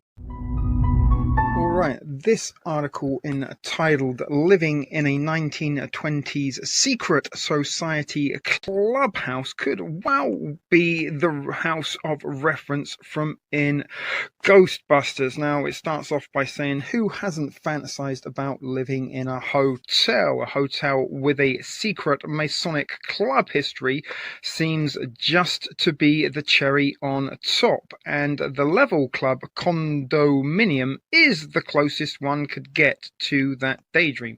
And there is a picture, I'm guessing, of the lobby with a deliberate pyramid shape from the angle forced perspective. But the Level Club at 253rd West 73rd Street is Manhattan's secret hideaway, filled with its own twists and turns, and the building was left behind by the good old Freemasons. That alone should raise some alarm bells and levels of interest as to what goes on behind the doors at the Level Club at 253 73rd Street West. But now it is in the hands of a lucky few that are living in the restored 1920s clubhouse. There is another image of the lobby, and right in the center, I'm pretty sure you don't need me to point out the illuminated pyramid and what looks like to be an all-seeing eye. But entering the building today, there is still an unmistakable atmosphere of a private club, and that is, of course, if you can get past the talkative resident who hangs out with the golden Dougal dog named Toby. And it is a sort of place that was in fact the first of its kind in the United States, with a total of 225 bedrooms to welcome its secretive members, not to mention the luxurious Turkish baths, an indoor pool, bowling alleys, hardball courts, a fully equipped gym, a barber shop, a manicurist, a ballroom banquet hall, an auditorium, a roof garden, and pretty much everything you would expect to accommodate one of the most clandestine clubs in the world. And in the shadow of the iconic New York and Sonia building, the Level Club was originally built by the Freemasons themselves, and one of the original residents, Bruno Bertolocci, or whatever you say that, Bertolocci, has even written a book about it called The Level Club, a New York story of the 20s, splendor, decadence, and resurgence of a monument to human ambition paperback. But in 1925, the original members, all 22 of them, wrote to the president, and the letter they wrote said, "Mr. President, we gentlemen represent and speak for 5 million Masons throughout the world. The greatest Masonic monument is about to be erected in the city of New York, consisting of $2 million or more, which will be the first and most complete Masonic hotel and clubhouse in the world, open to every living Mason, but not to you and I who are not Masons."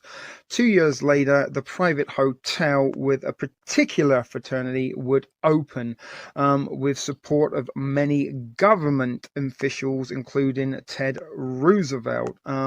But this is where it gets interesting. The neo-Romanesque temple would erect as the only true to size replica of King Solomon's Jewish temple, smack in the middle of New York City. Remember, from the scenes of Ghostbusters, up on the roof, the Masonic columns of King Solomon that's situated on that sacrificial slab, waiting for the demigod Gozer to be summoned into our realms once the Keymaster and the Gatekeeper had their unions. And this true to size replica of King Solomon's Jewish temple was hidden away within the Level Club in New York City, bang in the middle of Manhattan, and at the center of the facade, two pillars held up by sculptures of human apathy, and Solomon himself. Now remember, the two towers were in fact two tall pillars. Were they the obelisks? Were they the columns? Were they King Solomon's columns represented in that particular plush and financial district of Lower Manhattan? But these columns mark the entrance, and the Star of David, along with the all-seeing eye and an hourglass, level, the square and compass, a beehive, and an emblem with LC for the Levators Club are all traces of the building's Masonic history. Quite a lot of symbology going on there that are hidden within the walls of this level club, and was indeed this purpose-built building by the Freemasons, designed and purposely built to be a conductor and transmitter to other worldly realms. But the Grand Society, however, only had a lifespan of 2 years in its New York clubhouse until it gave in to the Great Depression and left. From then, it's only a carcass full of clues as to what was initially in place exclusively for the Masons. And there is a picture of the building itself. Does look quite spooky, especially in the sepia tone. It would be turned into the Riverside Plaza Hotel, keeping the lobby of the original hotel, which has been preserved much the same as it originally was built. Just a few eggshell paint jobs over the original wood to keep it intact. There is a picture inside of what may be the dining hall, perhaps. And originally there would also have been a cigar room, theatre tickets booth, shoe polishing, phone booths, and other services surrounding the open space. And after its conversion into a hotel, Babe Ruth, the famous baseball player, used to live nearby and would often frequent as a visitor the bowling alleys. A white imperial staircase leads down the center from a wraparound balcony with mirrored doors and windows hiding behind the secret meeting rooms. And there are some pictures of with inside. The hotel is just as good as its pool, though, and by 25 and 75 feet, pool must have been one of the hotel's main attractions back in the day. Now a total wreck, the sub-basement still spans a gymnasium and an azure coloured pool, and was the pool used for Montauk chair type experimentations. It had original drinking fountains, showers, and even a Turkish bath, and they still stand barely intact. The space would not require much work to restore. Currently, the entire face of the building is being restored with the original terracotta stories. Little by little, the Level Club is regaining its old form. And is that because it might be a fortress of solitude for the elites once the gates to hell are opened in another interdimensional portal opening that may summon in more demigods, demons, ghouls, spokes, and spectres to our realm of reality? But the appeal of the building to its tenants is indeed the quirky and strange remake of hotel rooms into apartments. Each one is unique. The 6th floor was originally the Mason's billiard room, and it had a fireplace that is now used as decoration. Because of the hotel's layout, each apartment door is now in a different place, and the hotel hallways each have different shapes too. One floor even has a hidden apartment behind a stairwell, and one tenant also found a window behind a wall. Who knows what else laid within those walls in what was hidden away in the basement and behind mirrors and glass doors. It had a 3,000-seat auditorium, which spanned from the 3rd to 5th floors, and the remnants of the theatre have disappeared, but no rumor has it that even Tchaikovsky's pieces were once recorded at the Riverside. You could almost argue that that makes an M for Masons, and the shadow makes a double M, or it may even look a little bit like an owl, perhaps, maybe. But There's a club mascot dog, a rider, and maybe even some members of the Masons claimed this as their territory in the center of Manhattan and nestled their own unofficial society here at the Level Cub condominium. Just another reminder to look for the hidden architectural clues. You never know what your city or even your own neighborhood is hiding. So what exactly was being hidden away in the World Trade Center, in particular in the sub-basements of that facility that were cased and withheld within what is known as the bath? So we just heard from the realms of the fiction of Ghostbusters about an individual named Ivo Shandor, who created a building in the 1920s and a secret society to house within that building that was constructed solely for the purpose of being a communication transmitter device to interdimensional and spiritual realms. And we also looked at a building also built in the 1920s by a secret society in New York City.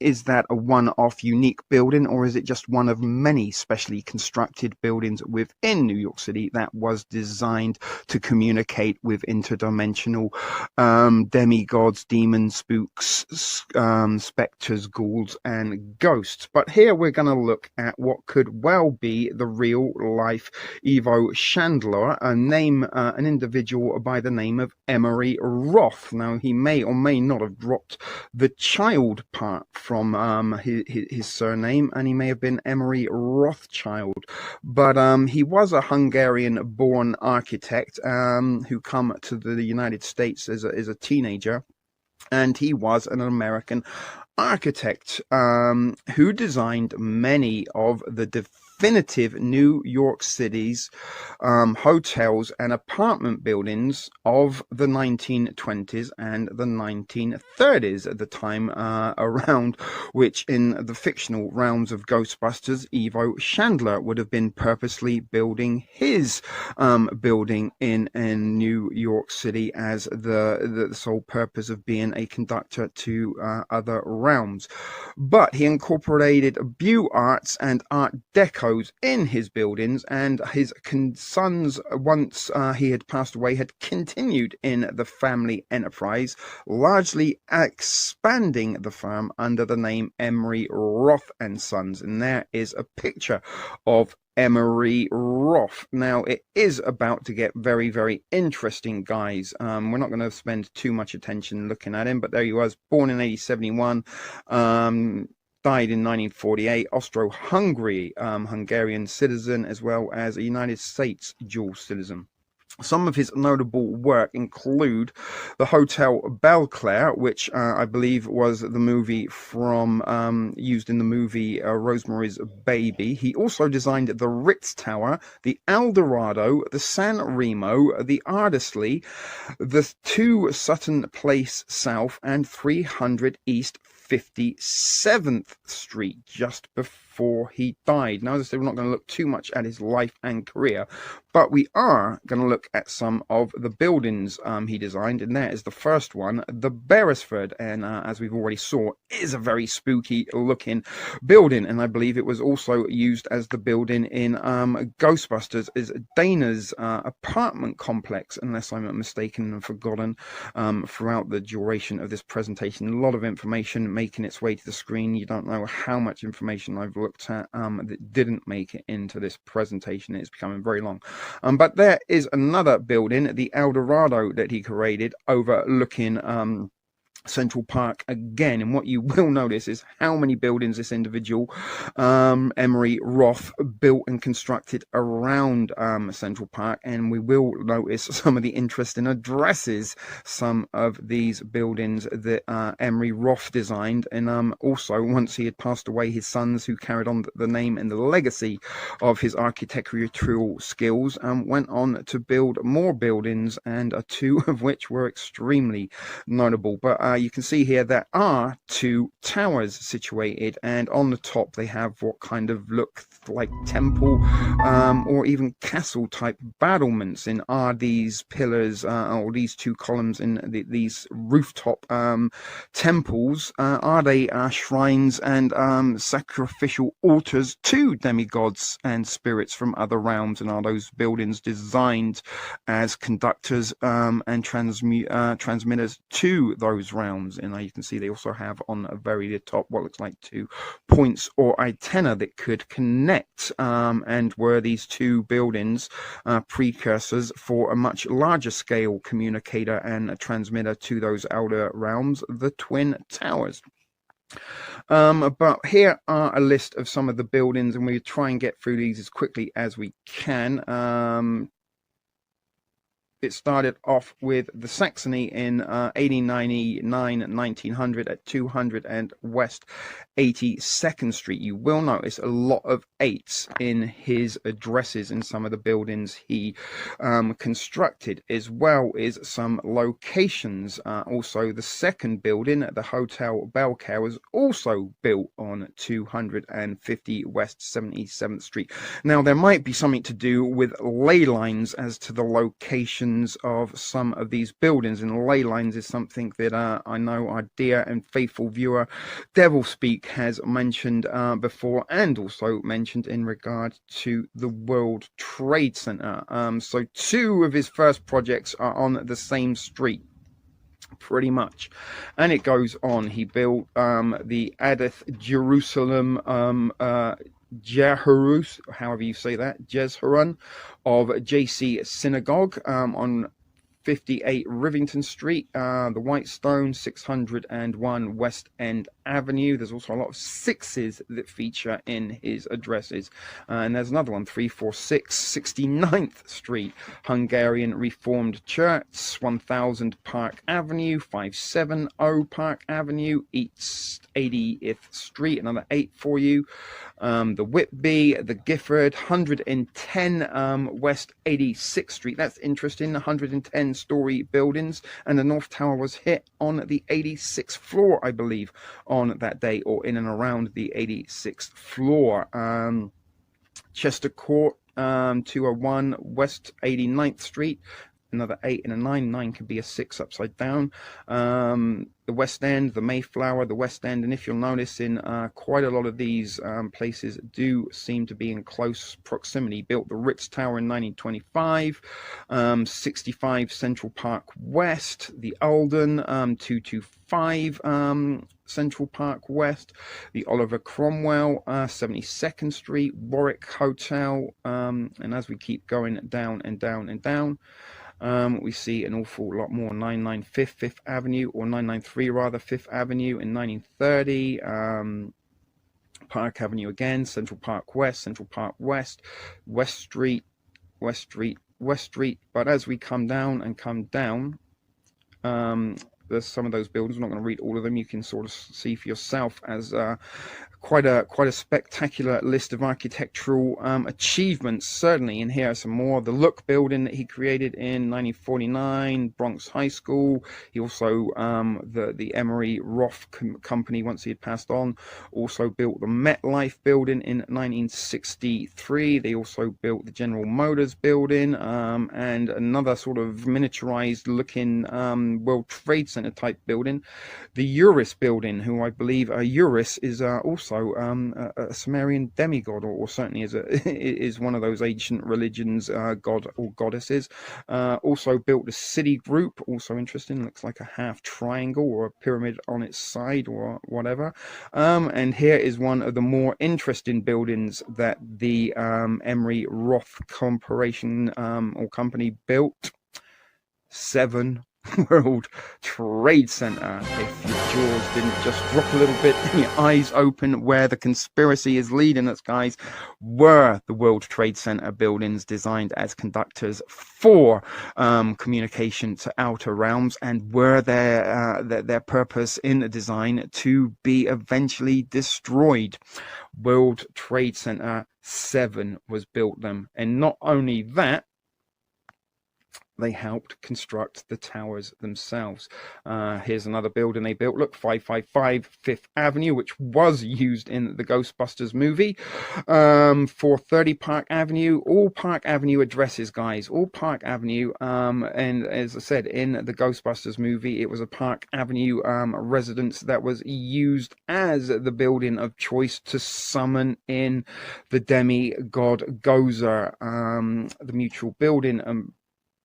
There was a building they also built, and as you can see, quite an awful lot of plush locations in New York City. But we're getting down to the bottom here slowly and surely, and it will 633 Broadway, another interesting address. 888 7th Avenue. They do like their 8s and 6s. But there it is, guys. In 1972 and 1973, they worked along with Minoru Yamasaki to construct the World Trade Center, and were the World Trade Center buildings, as we've said many times, just like the building in the realms of Ghostbusters, built as communication devices to other realms and planes of existence, maybe even portals to other time dimensions, as was featured and intended in the original Dan Aykroyd script for Ghostbusters. So as I said, it does go on. Some more buildings and buildings that they built on. There is the confirmation that they constructed the building 7 of the World Trade Center. This again, like I say, guys, should alarm you. And in the 1920s, just like Ivo Chandler from the realms of Ghostbusters, good old Emery Roth was constructing some of his more notable and plush residences and buildings in New York City. Now let's have a little bit look now at the construction of the World Trade Center, and in particular the bathtub, before we start to try and reach our conclusion and wrap this very long Ghostbusters Decoded feature presentation here at Reality Decoded, brought to you by Shit Video Production. Stay tuned, guys. Here we are looking at an aerial shot of the former World Trade Plaza as it once stood post 9/11. Now, up until this point in our little presentation, we've had a kind of look at the fictional realms of Ghostbusters, and in particular a character named Ivo Chandler that was sort of hidden away in the subplot, and the fact that this was an individual who created a building. He was an architect, and he built a building purposely for paranormal activity, and we've kind of mirrored him up to a real life comparison, Emery Roth, who also built some buildings in and around the Central Park area that have been reported to been haunted, as well as seeing a building, a hotel that was constructed at request of a secret society, the Freemasons, pretty much similar from the realms of fiction, that is a reality in Lower Manhattan. Now, where the whole plot in the theory gets a little bit deeper, darker, and more disturbing is the fact that I present the hypotheses. Actually, there's several hypotheses that we can present here within the realms of decoding Ghostbusters, and was there hidden messages within the movie that tell us exactly what happened on the day of September the 11th, 2001. And one of those is, was the Trade Center complex built as a building for the purpose of paranormal activity and carrying out experimentation, and was contained within the sub-basement of that complex a secret research facility where they were carrying out experimentations such as interdimensional portal openings, time travel, Stargate,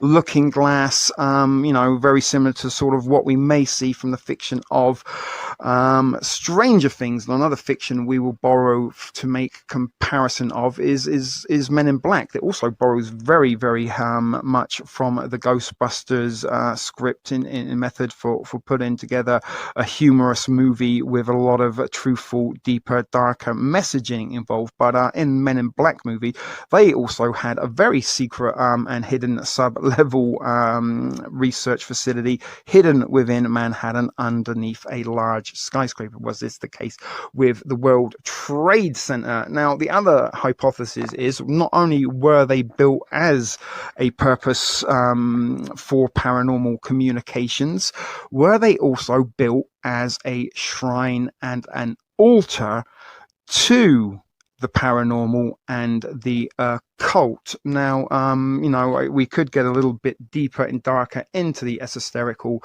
realms here, but within the occult, there are 7 pillars of the occult, and there were 7 buildings that made up the World Trade Center. There were also 7 sub-basements within that complex that could well have contained a secret scientific research facility that was carrying out experimentations in goodness knows what happened. And was the results of that experimentation or some of the goings on in the basement levels of the World Trade Center the result of what happened on that September Tuesday morning, when literally live on TV we saw those buildings turn to dust right before our eyes? Now, was that the results of jet fuel in radicalized Islamic kamikaze piloting commercial jets as torpedoes into those buildings? I really don't think so. Or was it a paranormal event, just like we've seen in Ghostbusters, when all hell breaks loose in lower Manhattan,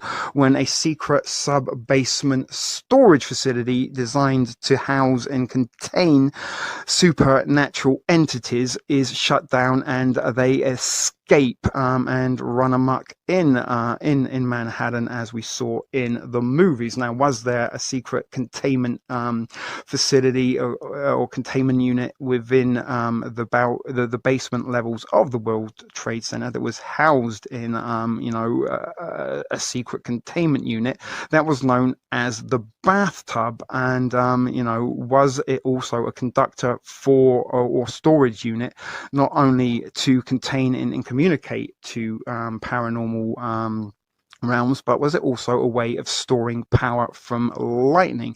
Now, if you also remember in Ghostbusters, we saw a lightning strike the Evo Chandler building just before shit went down, and the building exploded, and Gozer appeared, the Keymaster and the Gatekeeper got together, and the portals to the other planes of existence opened up. Now, there is also a real life Keymaster that was involved on the day of September the 11th, and he was an individual that was a janitor that worked for a company that was also housed within the sub-basement levels of the World Trade Center.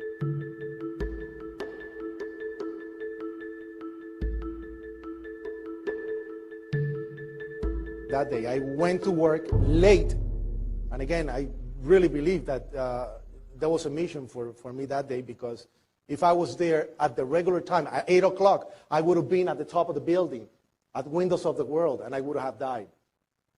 So I came in late, 8:30 in the morning. I'm on the basement. The building has 6 sub-levels of basement, B1, B2, B3, all the way down to B6, 6 sub-levels. On the B1 level, you have all the support companies for the company that dealt with the maintenance. Now, that company actually have the structural contracts, has the painter contracts, they have the mechanical contracts. So our office was on the B1 level. As I was talking to a supervisor, at 8:46, we're like chit-chatting, and all of a sudden we hear, "Pa!" Very strong. Boom! An explosion so hard that pushed us upwards. Upwards. Now, 20 years in the building. Remember that. And it came from the basement between the B2 level and the B3 level. And at that moment, I thought it was the mechanical room where they have all the pumps and the generators for the building, that maybe a generator just blew up on the basement. Now, 20 years in the building, you know something that comes from the bottom and something that comes from the top. At that moment, everybody started screaming. And it was, the explosion was so hard that all the walls cracked, the false ceiling fell on top of us, the sprinkler system got activated, and when I went to verbalize that it was a generator, we hear, boom, all the way on the top, the impact of the plane on the top. 2 different events, 2 different times. Later on, I thought that they probably didn't synchronize it well. Because that came out on the investigation that probably this explosion was to weaken the base and the foundation of the building to be synchronized with the heat on the top, so it will fall automatically, which it didn't. Now, when that happened, screams everywhere. A person comes running into the office saying, explosion, explosion, explosion. His hands were extended, and his skin was pulled from under his armpits all the way to the top of the fingertips, and it was hanging on both hands. And I didn't know what it was. I thought it was a piece of clothing. And then I realized it was his skin, and I said, what happened? What happened? And when I look at his face, finally, he got missing pieces of his face. A black guy named Felipe David from Honduras, who I didn't know. He worked for Aramark, the company that put all the soda machines into the machines, the candies into the candy machines. And he was located on the B2 level when this explosion happened, and he put his hands to cover his face because there was fire. And that's how he got burned. We should be able to hear what this man is saying now. Anything else that you saw? Were you there for the second hit by the plane? About 10 minutes later, the second building went off. Did you see it? Yes, I saw it. It just blew up. A big explosion. People started running. It was just chaos everywhere. People jumping out. People just kept jumping and jumping and jumping. And you could still see they were alive because they were flailing around. The FBI has already stepped in to investigate. It could be possibly a terrorist strike. Right, could be. It could be because the first one went off, and then 10 minutes later, this just blew up out of nowhere. Hard to think that would just be accidental. No, I don't think it would be accidental. Back it up, folks. Back it up. Back it up. Take one. Kenny Johanneman. Spell your name. Johannemann. And you were working there? Yes, I was right there. I was down in the basement. Came down. All of a sudden, the elevator blew up. Smoke. I dragged the guy out. His skin was hanging off, and I dragged him out, and I helped him out to the ambulance. Thank you. Right. Okay, guys, so we just heard then from William Rodriguez, the keymaster of the World Trade Center, who was very active and busy on the Tuesday morning of the 11th, and he was reportedly the last individual out. And the second individual, whose name I've already forgotten, he actually has gone on to have committed suicide, or was he suicided, if you know what I mean, for speaking out about hearing reports of explosions in the basement, and was that the result of some sort of power failure or shutting down of some storage containment system. However, all hypothetical, and this is all part of this presentation, is to present mostly the hypotheses behind what could be the paranormal 9/11 conspiracy. Now, what you are in fact witnessing now on your screen is not exactly a scene from Ghostbusters. No, it is actually a photograph from September the 10th, 2001, the night before the day in question. And you can see there that not only the World Trade Center in the distance have been struck, but the Empire State Building also.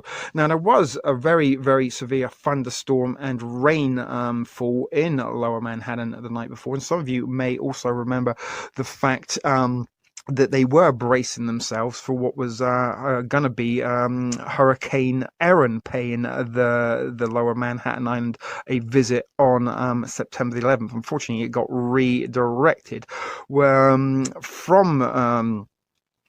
from New York City and left us with perfectly blue skies. But as I said, the day before, this isn't one, there was actually a couple of pictures. That was another one that was reportedly seen on the night before the day in question. And do we got another one?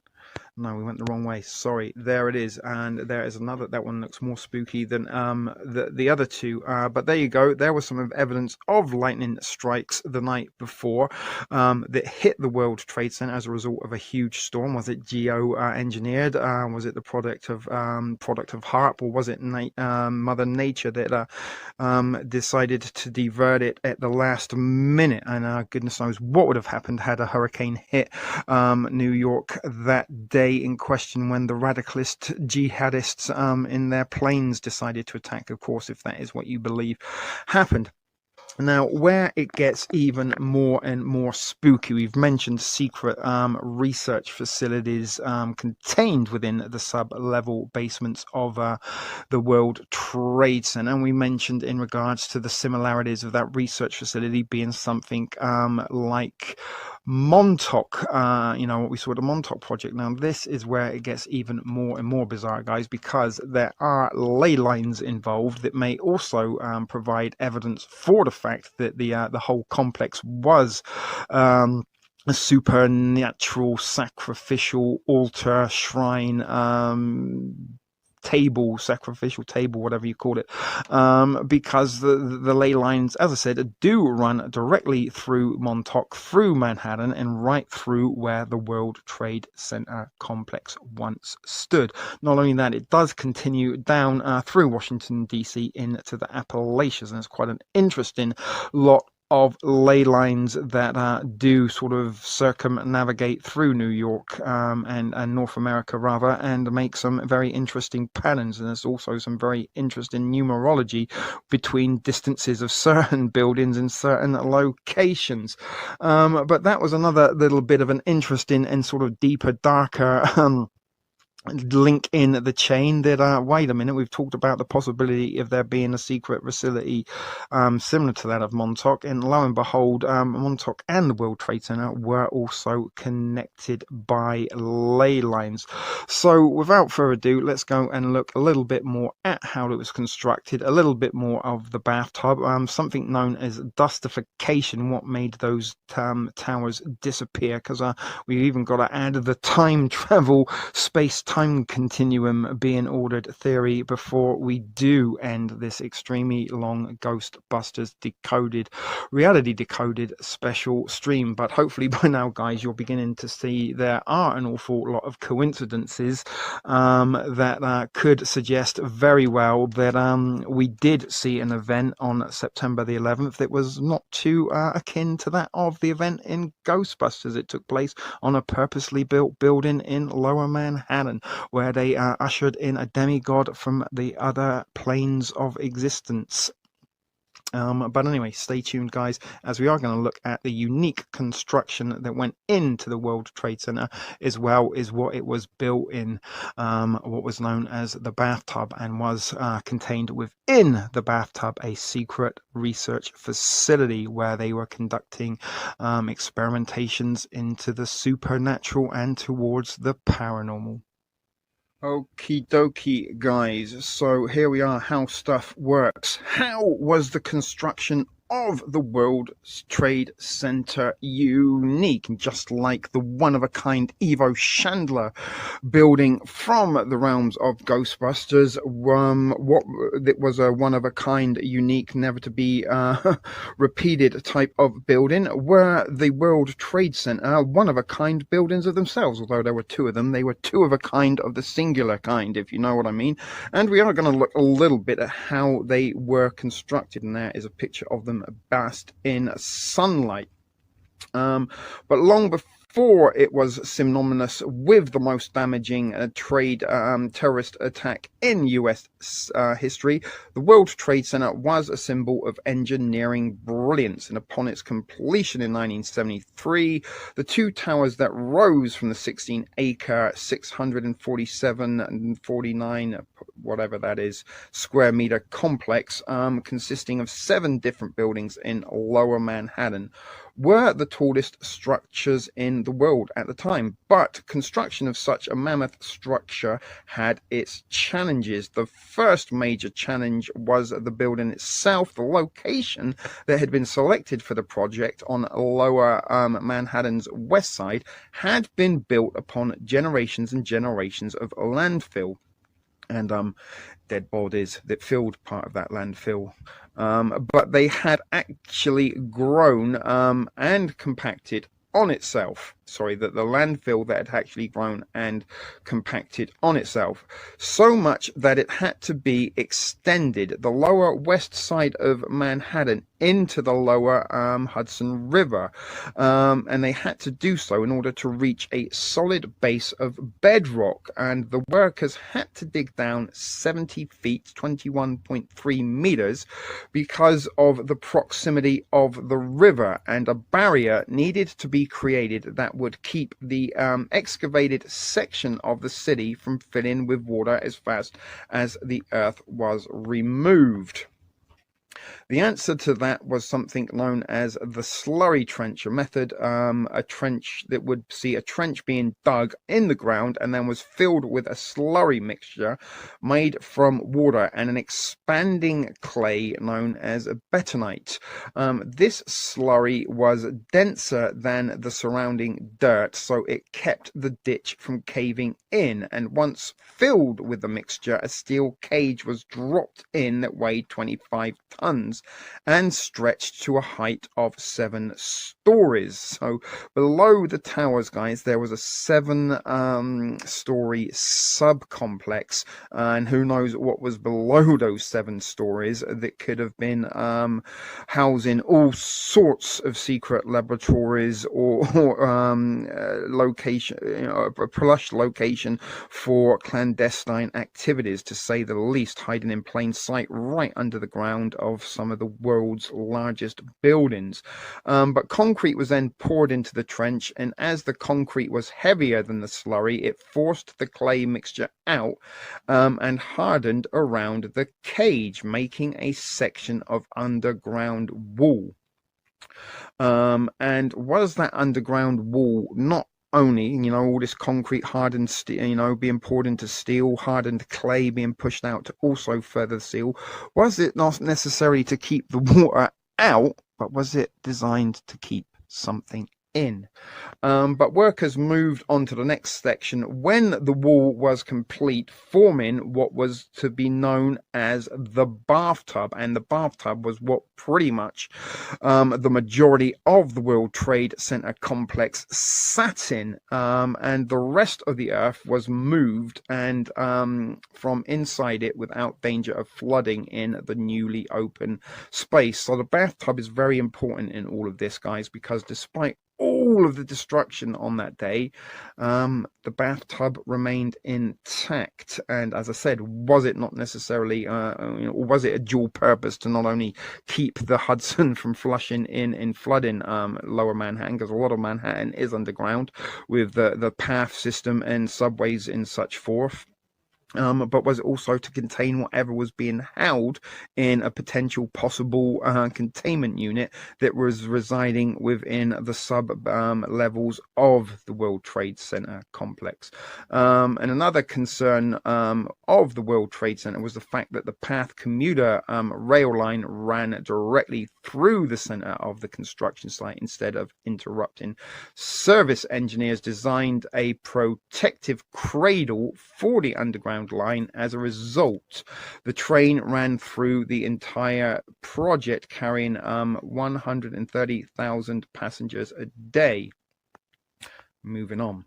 How was it unique? And again, the unique building in the realms of Ghostbusters was purposely built to and designed to be a conductor, and all the materials that were built used to build that were to optimize the wavelengths, I guess, or the route of communication to otherly realms.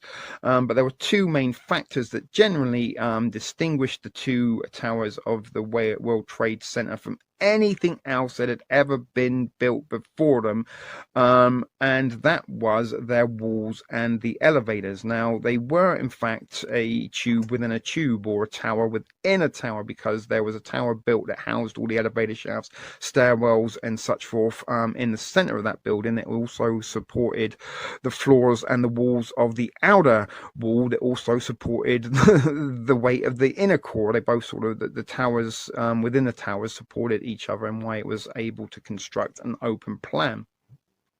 But prior to the construction of the Twin Tower skyscrapers, they were designed to support themselves through large internal columns that spaced out 30 feet, 9 meters apart, which interrupted the flow of which interfered the flow of interior space. Again, 9 meters, guys, is, we noticed it, in Roth's, Emery Roth's addresses and locations. There were lots of 6s, lots of 9s, and lots of 8s. And is the 9 significant with some kind of paranormal? And again, we 3 3s make up the 9. For this project, however, the engineers come up with a different solution. The exterior walls themselves would support the bulk of the structure, and they would get a boost from one single column of beams in the center. They allowed for much more open plan on every floor, yada yada yada, but adding the creation of open floor plans was the design of the elevators. The classic problem in skyscrapers is that buildings grow taller and the number of residents increases. With more residents, more elevator shafts are needed, but the more elevator shafts there are, the less floor space there is for tenants. And this was solved with the construction, in the construction of the two towers, through the use of express and local elevators, in the same way the New York subway system worked. The express elevators would take passengers to sky lobbies and are placed on various floors through the building, where they would disembark and switch to local elevators to get off their required floor. And on the day of 9/11, unfortunately, those elevators didn't work, and some people who needed to get off of their required floor had to jump out the window. But the use of this system cut the number of required elevator shaft in half, thus preserving valuable floor space. And again, in the theory that they were built to come down, having a wider open floor space, and only like sort of the central column and the outer column that support the weight of the building, and not lots and lots and lots and lots and lots of pillars within it. This would help and aid with the demolition, and there would be less resistance to things falling, if you get what I'm speaking about. But again, there are some abnormalities within the controlled demolition theory, and the fact of the matter was that there wasn't a left, that once the dust had settled, that it hadn't left the 30% tower of floors that would have been normally and otherwise there after the controlled demolition, because controlled demolition really just takes out the support columns and removes the air between the floors and the stories. And once the air in the columns are removed, the floors pile up on top of each other. But they didn't do that on 9/11. There was just a huge hole in the ground. Now, was that caused by directed energy, or was the hole in the ground a result of an interdimensional portal being opened, or was it, more importantly, or possibly the result of space-time continuum being changed? Maybe the buildings in the past being prevented from being built, and on the day of 9/11, maybe they sent somebody back in time to stop the buildings being constructed. And what we witnessed on TV that day was similar to the realms of Back to the Future, when Marty McFly inadvertently ordered the space continuum in prevented his parents from meeting. He, like his brother and sister in the Polaroid that he carried around in his wallet, started to disappear from the timeline because he never existed. And is that what we saw on that September Tuesday morning of the 11th, 2001? That was the buildings being removed from our time continuum, from our reality, because they literally turned to dust before our eyes. But not only was it unique in the construction, they also needed unique tools to build it, yada yada, whoop-de-woo, ray-tay-tay. But the design of the Twin Towers is often called a tube within a tube, referring to the fact that all of the weight of the building was supported by external walls with an internal column. Previously, the walls of a skyscraper were called curtain walls, and they weren't relied upon for strength. So it wasn't imperative that super sturdy materials were used for them. So they didn't use the most sturdiest of tools due to its unique design.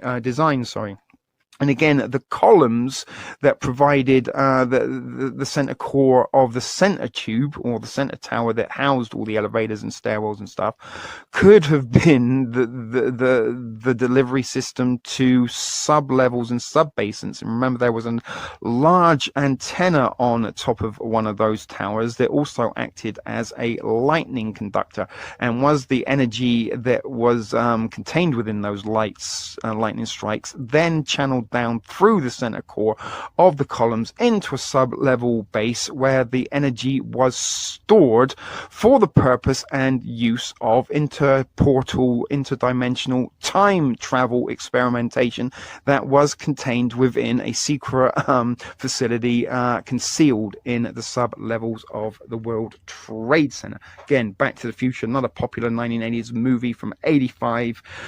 They needed a lightning strike to create the 1.21 gigawatts of power. They also hit an antenna on top of a clock tower, a building, that was then channeled through a series of wires into the flux capacitor. Was there a flux capacitor at the bottom of the World Trade Center in those towers?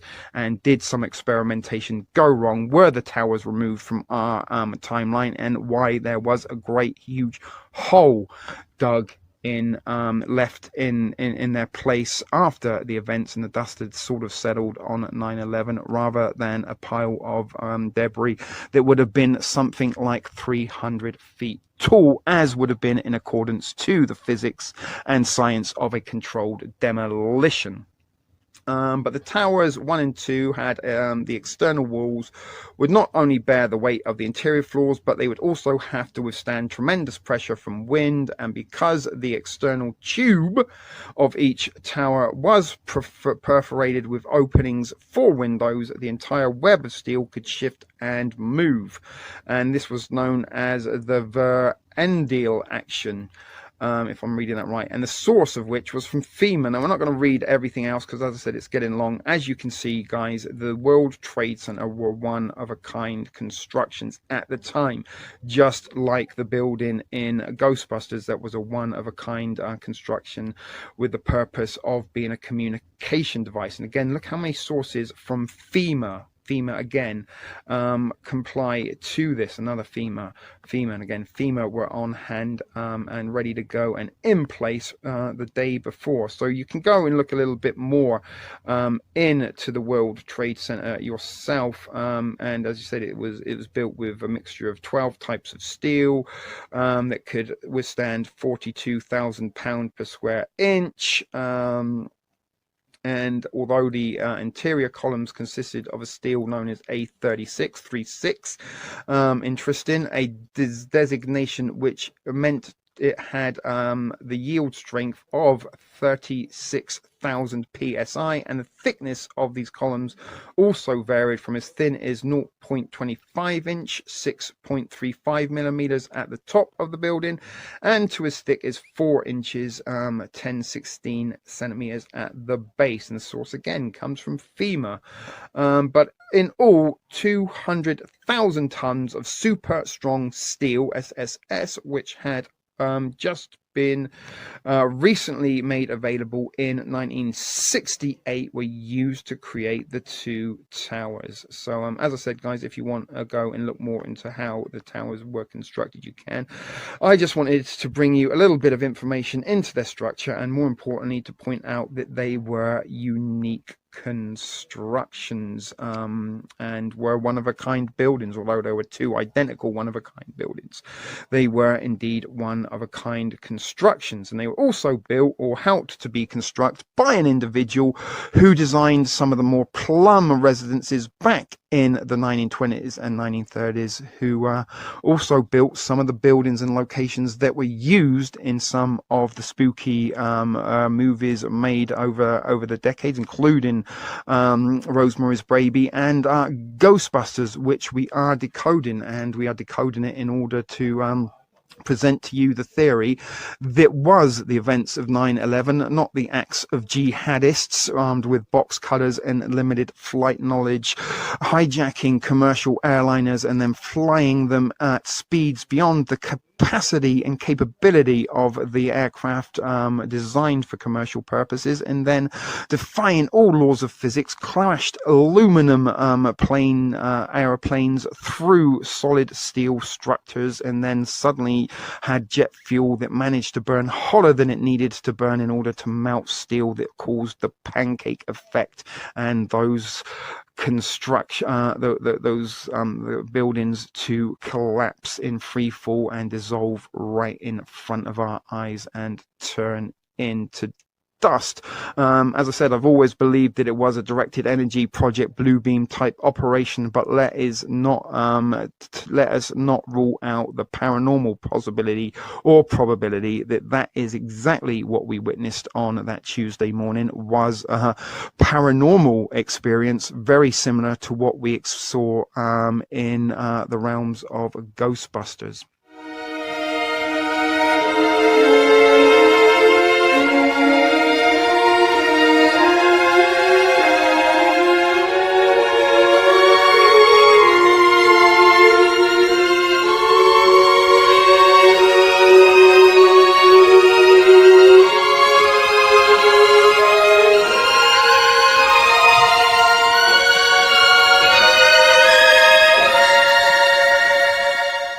Okay, guys, the bathtub, the deep basement, the deep state basement, we could add there, that contained the World Trade Center's Twin Towers foundation.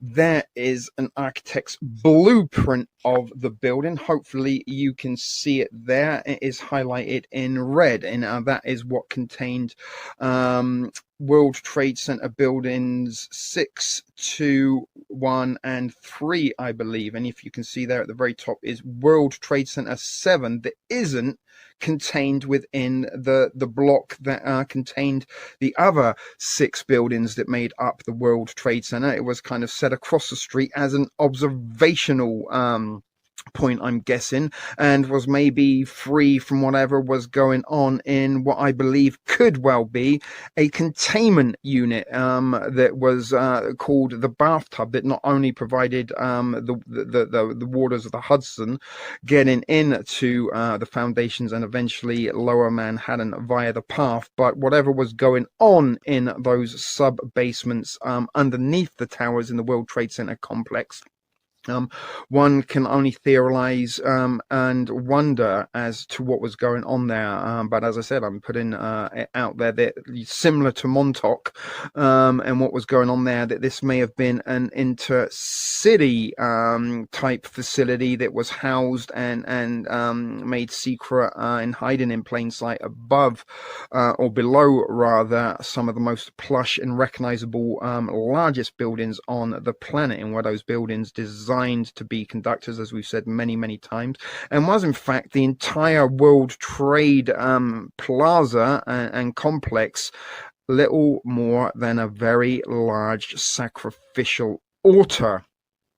to demigods and demons and such forth from other realms from Sumerian histories. And did secret societies purposely fund and create this ceremonial sacrificial altar and shrine to demigods purposely to bring them down? But about half of the superblock that was the World Trade Center occupied contained a very deep state basement and the so-called bathtub.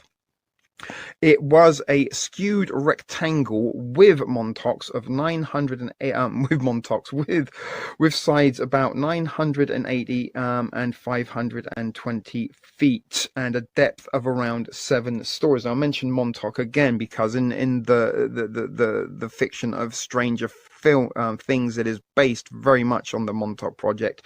We see an individual named 11 who, when she is being experimented on in a secret facility that was housed below a mall, or it was also previously housed within a power company hidden away in a sub-basement, and eventually in season 3 of Stranger Things we saw that Russians had a secret laboratory facility that was hidden below a shopping mall, and within that sub-basement of the World Trade Center Plaza was also a shopping mall connecting the links. But the bathtub in Stranger Things was a depiction of what is known as the Montauk chair, and the Montauk chair was experimentation in a device that was believed to be able to transmit or transfer an individual from our realms into alternative time and reality dimensions, into the other planes of existence, should we say. But the bathtub is a 9-block area of the World Trade Center, and it is excavated down to bedrock and hard soils and ringed by a slurry wall. Now, is the slurry wall and clay, are these also parts of paranormal supernatural containment materials? Were they designed to stop spirits and such forth and entities escaping from the containment unit that was housed in the bathtub? And was it the bathtub itself? Was that its purpose, dual purpose, not only to keep the waters out, but to keep whatever was going on down in those sub-basins in a possible secret research facility that may have been carrying out experimentations in interdimensional, intertime transportation, as well as good the 7 stories of basement housed the parking garage. A mall, as we just mentioned, was the mall. Again, mall and delivery. You wouldn't bat an eyelid if you kept seeing delivery trucks, for high street brand franchise stores and such forth, and going into in and out of a large building like that. You wouldn't question it, hiding in plain sight. But since the ground and water level at the World Trade Center was just a few feet below the surface, bedrock was about 70 feet below, so you had to dig down 70 feet, and was the 70 feet significant for containment of whatever was going on in those towers? And again, was there a storage facility not only for supernatural entities, but also a storage for high voltage electricity that had been collected and stored via lightning strikes that hit the tower? But the bathtub required first building a 7-story dam below the water and the level of the water level of adjacent Hudson River. The slurry wall ground, sorry, I got very confused there. A few feet below the surface, while bedrock was 70 feet below the surface. Creating the bathtub required building a 7-story dam below the water level of the adjacent Hudson River that would become the slurry wall, and the ground was excavated to make the bathtub, and it was deposited west of West Street to make the land on which the World Financial Center and Battery Park now stand. A million cubic yards were moved in 10,000 truckloads filled a 700 by 14 area, creating $90 million worth of land. 4 of the World Trade Center buildings, the towers and building 3 and 6, interesting that it was building 3 and 6, 1 and 2, 3 and 6, obviously make of that what you will, rested on the foundations and entirely within the bathtub. And there is a little diagram of how the bathtub wall, this would be the water, on this side, and this would be the inner this is the inside of the bathtub. I'm getting confused, and the water level is on the left. So again, this all acts, water is something also that I believe is used as a way of containing spirits or can withhold them. So you've got the water on one side, you've got the slurry wall and the dam, and then you've got the concrete and steel that constructed the bathtub. It's quite a lot of levels of containment, and if you got through the concrete, then you'd have to get through all the landfill, and then you'd find yourself 70 feet below the water of the Hudson. So if you were a spirit, an entity, you might well and truly be fucked and trapped if you got busted and contained within the storage unit. But the bathtub was essentially built underground and underwater, and construction crews would dig a section of trench 3 feet wide and down to bedrock level, and as the trench was dug, it was filled with the bentonite slurry. Maybe someone can add any information on bentonite, and if or not that is something that is used within the realms of occult, paranormal, supernatural. Is it used to either contain lore or you know what I'm saying? Were the materials used for all of this all purposely selected for the intent and function of communicating with other realms, dimensions, and time zones? But each framework contained a set of guides for tiebacks, cables that would pass through the walls and secure them to the ground outside of the bathtub. And these tiebacks were installed as the material inside of the bathtub was excavated. Damage on 9/11/01. The damage to the slurry wall was a concern in the wake of the attack. A breach in the wall and flooding of the bathtub would not only complicate rescue and recovery efforts, it might well have flooded other adjacent below grade structures, such as the path tunnels that passed into the bathtub. Musa Rutledge Consulting Engineers took a leading role in compiling information about and assessing the condition of the slurry wall after 9/11, and the inspection of different portions of that wall began as soon as access was possible. And there is what the bathtub looked like after 9/11. Obviously they've done a little bit of clearing up, but the bathtub looks entirely intact. It almost looks like some sort of, if you kind of zoom in on the wall, which I don't know if we can. No, we can't. Don't know why, but it kind of looks a little bit spooky. And if you kind of remember back from the Montauk project stream over on TSP TV, some of the insides of Montauk look very, very similar to the walls of the bathtub. And again, was the bathtub a big containing unit? And that is ground level there, and there is the buildings above it, and all of this is 7 stories underground. You could store quite a lot in those 7 stories. And was those 7 stories the 7 seals? You know what I'm saying? 7 is significant in some cultures, right?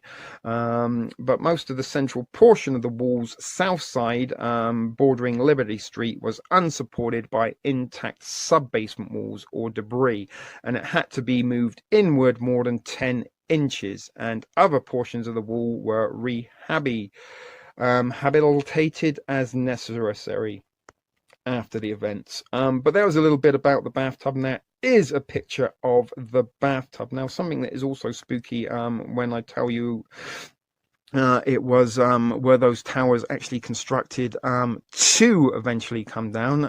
We're gonna have a little look at a spooky picture from Newsweek magazine next, with a David Rockefeller on the cover that was talking about the construction of the World Trade Center in Lower Manhattan way back in 1967 at the start of construction of those two towers and when they were digging out the bathtub to house the foundations of that complex. And we are going to look a little bit at dustification before we do try to conclude and wrap this very, very long presentation on Ghostbusters Decoded up.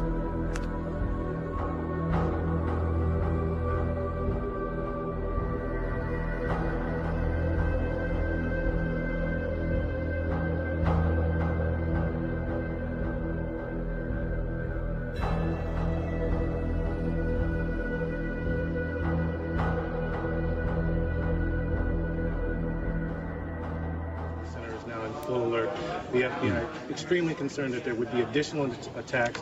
Normally when you have a situation like this, they immediately get on the line with the CIA, the various intelligence agencies, trying to get a sense of who might have been planning something. But right now, the first order of business is to protect against a second attack, third attack.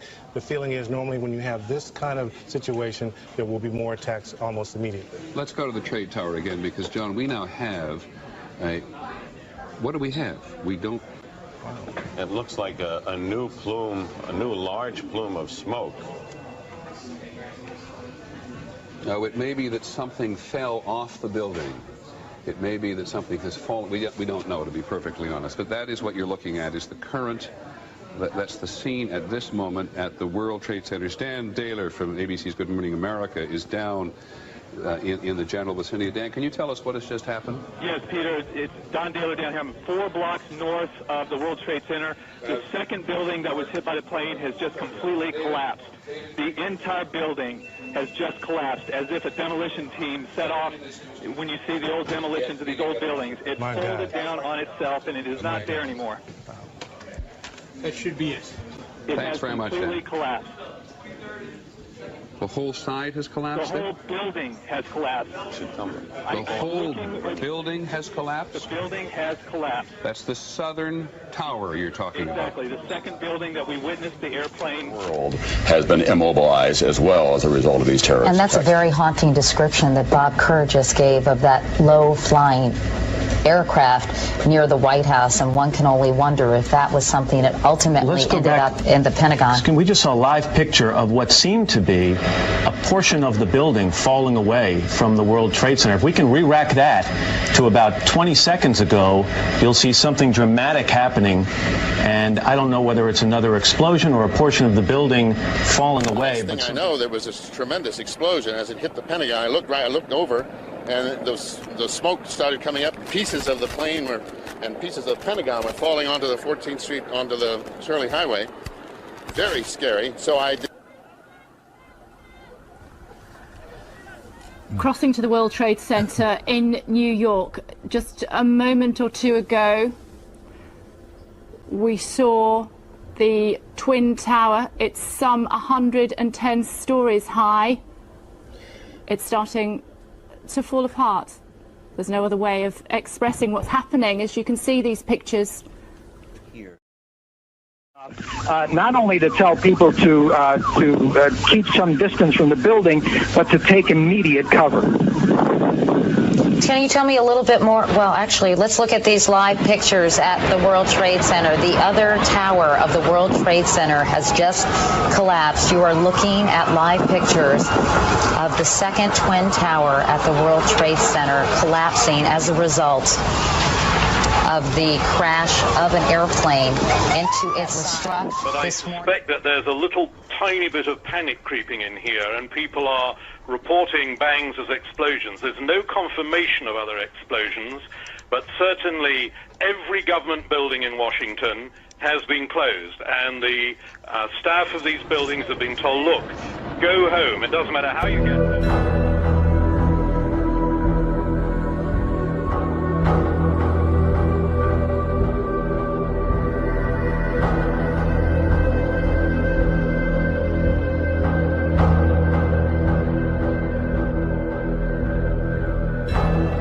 Totally blocked, but go home, get away, and of course that's causing a considerable amount of confusion, not to say panic here. Well, with us 1 second, Keith Graves. We're taking live pictures from our colleagues at Fox News in New York. We know that one of the twin towers at the World Trade Center in New York collapsed a short time ago. Some 25,000 people work inside that building. You just saw it live here on Sky News. The second tower has collapsed. The second tower has collapsed. So what we are witnessing now is what is known as dustification. Now, this is a term that was coined by an individual named Dr. Judy Woods, who was a scientist, PhD, top of her game type of scientist, and also the author of a fascinating, interesting, must-read book entitled Where Did the Towers Go? And she has also done many various presentations on the subject, and she is also featured on TSP TV as part of September Tuesday, the series of videos you can no longer watch. And I've also mentioned her last year in a bit of a reboot to September Tuesday. But her belief was, and her diagnosis as a scientist was, the events of that day were something that she had never ever seen before. And dustification was one of those symptoms, I guess, for want of a better word, or something she could not describe scientifically, so had to create her own term for it, and that was dustification. And if you, we will look at it again in slow motion after I've done speaking, and we'll talk ourselves through it. But that is the fact of what she saw on her screen that day, September Tuesday morning of the 11th, 2001, was what was, you know, the disintegration rather than the destruction or controlled demolition of those towers. They literally turned to dust in front of our eyes. And she has reason to believe that this is evidence of a directed energy weaponry. But is this possibly the evidence of the demolition of interportal dimensional interference, or, as in the case of Back to the Future, was our timeline changed, and this is the result of the towers being dissolved from our existence? So here we are again looking at the same scenes, but incredibly slowed down. And if you do look very closely, you can see some resemblances to faces and skulls in these images of what is known as the dustification of the towers. And you can see that they literally are turning to dust within our eyes. And in the center there, look, my goodness, right there, almost looks like a ghost rising. And right there again in the middle, you can see what looks like faces, and also up here what looks to be faces. So is this evidence of the towers being removed from our time, our frame of time? And is this a disruption or an alternation in the space-time continuum? Now here you can kind of see in the middle, perhaps there, that is one of the central columns of the inner towers that the outer towers were connected to through the series of floors. And literally you will see them just vanish and practically turn into dust right before our eyes. But it has been slowed down. And again, demon there many times coming out of the smoke, and you can almost see the face there, and it is one little trace of steel. The portals to another alternate plane of reality, the spiritual plane, the astral plane. This, you know, let's not rule it out. We do know that there are organizations on this planet that are looking into interdimensional portals and trying to open up wormholes to other realms and realities. And this is what we're seeing, or is this what we're seeing? I'm not saying it is, I'm just suggesting it in offering you this Ghostbusters decoded 9/11 theory. And you know, were they buildings that were purposely built? Was the bathtub that contained the majority of that unit A containment unit was within the sub-basements of the World Trade Center complex. There contained a secret laboratory stroke secret deep state facility where they were carrying out some Montauk experimentation down in the depths of what was once landfill that was cemented up with slurry walls and very thick concrete and steel reinforcement containments. But as we do see again and again, as we've slowed these right down for you, the towers literally do just disappear, and this is where the controlled demolition theory does fall apart, because if it was a controlled demolition and they took out the struts in the support columns between each and every floor, then each and every floor would eventually have piled up on top of each other, and not as we're seeing dissolved into dust right before our eyes.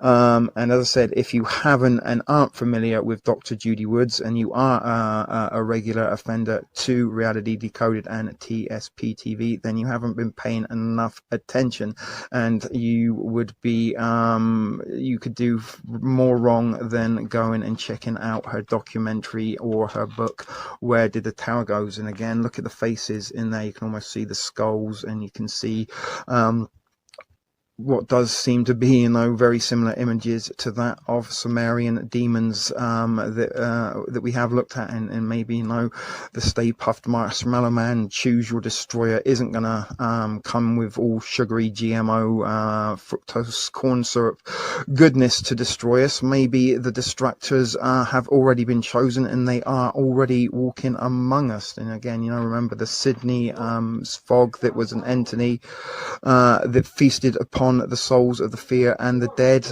Is this again another thing that we are seeing emitting from the towers? Are the portals opening, and is this smoke in fact an aspiration or one of those demons coming there? And look, you can almost see a face there in parallel coming out of the destruction and disintegration of those towers. And is it the result of either supernatural powers or energies, or is it the space-time continuum being altered and they are being erased like Marty McFly from our existence? Now, an interesting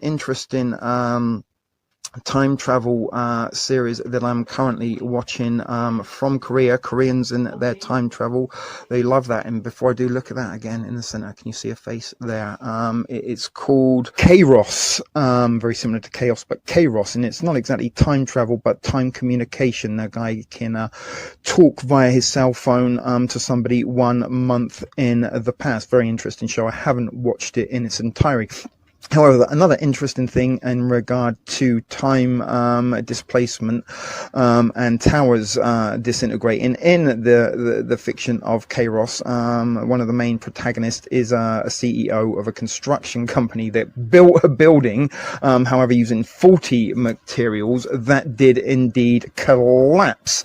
And those that tower that collapsed was in somewhere called Tiangtang Town, TT, and the TT tower collapse is something that has victims and support group and a movement and an investigation looking into what really happened, very similar to what many people are looking into what happened on the events of 9/11.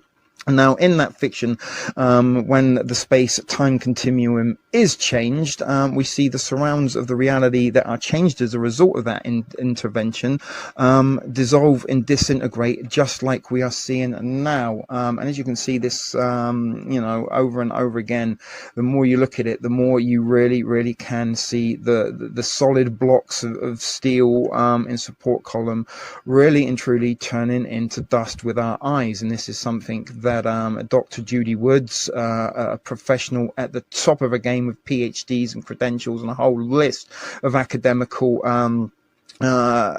skills and background to back up her research, could not explain some of the things that she saw on 9/11 scientifically. And while she drew up the theory that it was the result of directed energy weaponry that caused those towers to disintegrate and turned cars in and around a few blocks of the vicinity of the World Trade Plaza to turn into toast, burn the tires, scorch all the paint in panels off, turn some of them upside down, in fact sometimes melt some of them. Some of those steel columns were also melted, yet none of the paper that was fluttering around in the air on that day seemed to burn, but everything else disappeared and vanished.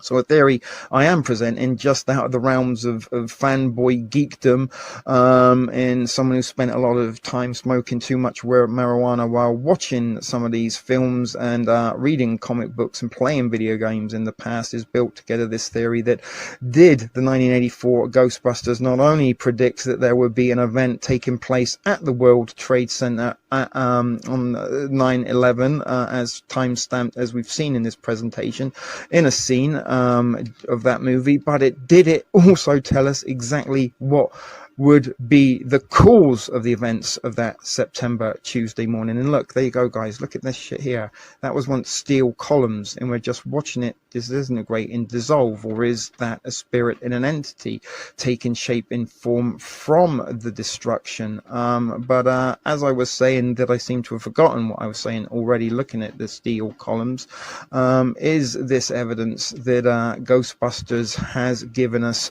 the hidden message that a supernatural interdimensional portal space-time continuum event would be taking place at the World Trade Center in buildings specifically constructed for that sole purpose of communicating and interacting with other planes of existence and other dimensions of reality. So again, let's just look here. That is one of the support columns right there. That almost looks like the Ghostbusters face at all, you know, the silhouette from the logo. So there you go. That is in the center what we're seeing. I'm drawing the circle around one of the support columns, one of the last pieces of steel that directed. And again, kind of watch how that, you know, there's no smoke over here, and obviously there was a little bit of wind on me, but it seems to be moving in one direction. And is that because it has its own mind? Is it an entity of its own that is suddenly been asked and ushered into our realm of dimension? And here it is. Look, watch. Just falls, and disintegrates and vanishes, disappears. And as I said, I've slowed this down as much as I can, and you really can see as it is dissolving and disintegrating, or the dustification of what was once an erect steel column is now little more than dust in the wind. So there you go, guys. What do you think? Dustification, or did we see some supernatural event, some kind of magic, just like this, to let us know exactly what would be happening on 9/11/2001? We gotta regain control from those ghosts in the cockpit. Wow! I didn't know you could fly, Jimmy. I can!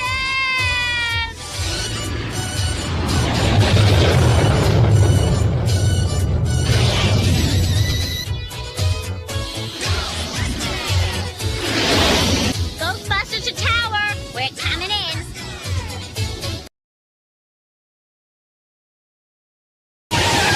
So one last little bit of Ghostbusters 9/11 related information for you before we do wrap up this very, very long Ghostbusters decoded presentation up.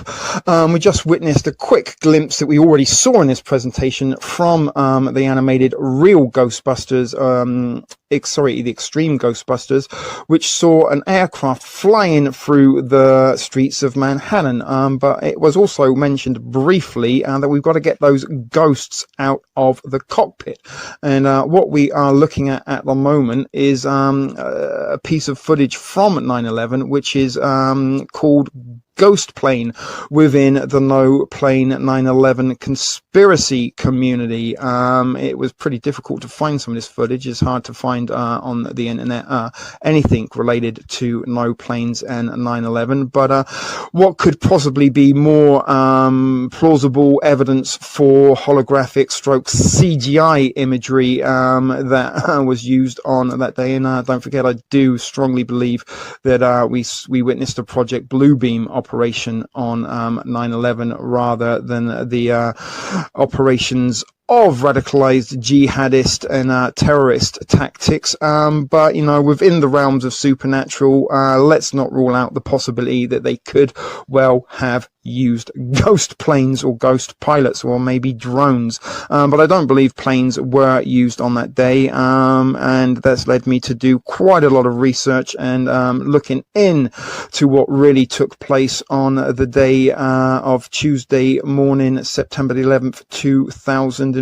And my most plausible theory that I can believe in is the fact that it was a Project Bluebeam holographic directed energy event. However, within the reality that we exist, there are many corporations and deep state societies that do practice paranormal activities. We saw through this presentation an individual who, you know, constructed an awful lot of buildings in and around New York City's Central Park, and also constructed some of the World Trade Center complex, towers 1, 2, and building 7 of significance. We saw also that there has been a rise of real paranormal investigators since the popularity of the movie was that popular movie from back in 1984. Was that in fact not only planting the seeds in the normalization of considered within the realms of paranormal and supernatural, but was it also secretly hiding the clues in messages that did take place on September the 11th, 2001? So I am gonna draw this very long presentation to an end, as it is in danger of running indefinitely, and it was a very one I had intended and planned to bring to you. However, as I did start the production for this, rabbit hole all of my own, which I found out to be slightly more interesting than the intended original plans for this feature presentation on Ghostbusters Decoded. Now, I'm not going to go out of my way to say that this presentation proves without reasonable doubt that the events of that day were a paranormal activity, but I certainly would like to think that the in this certainly at least can mirror some of the fiction of Ghostbusters to the reality. Was a purpose-built conductor transmitter to the paranormal realms, or was it built as a temple, a shrine, and all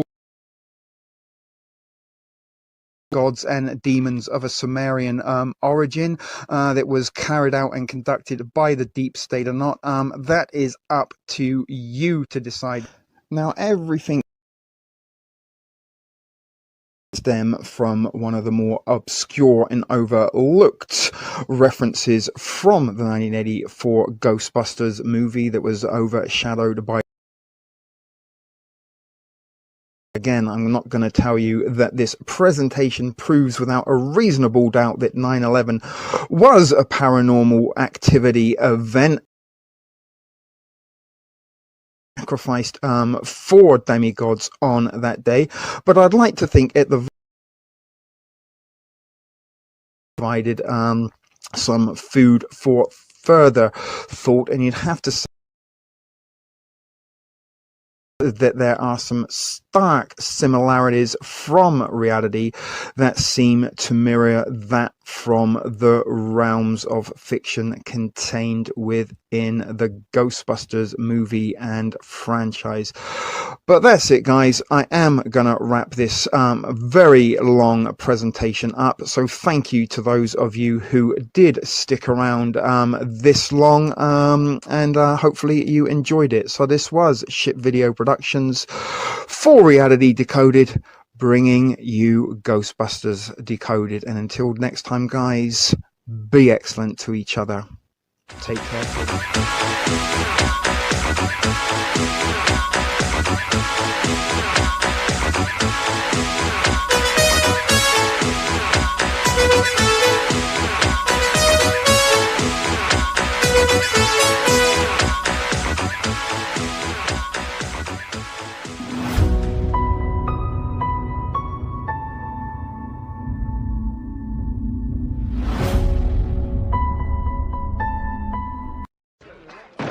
We came, we saw, we kicked its ass.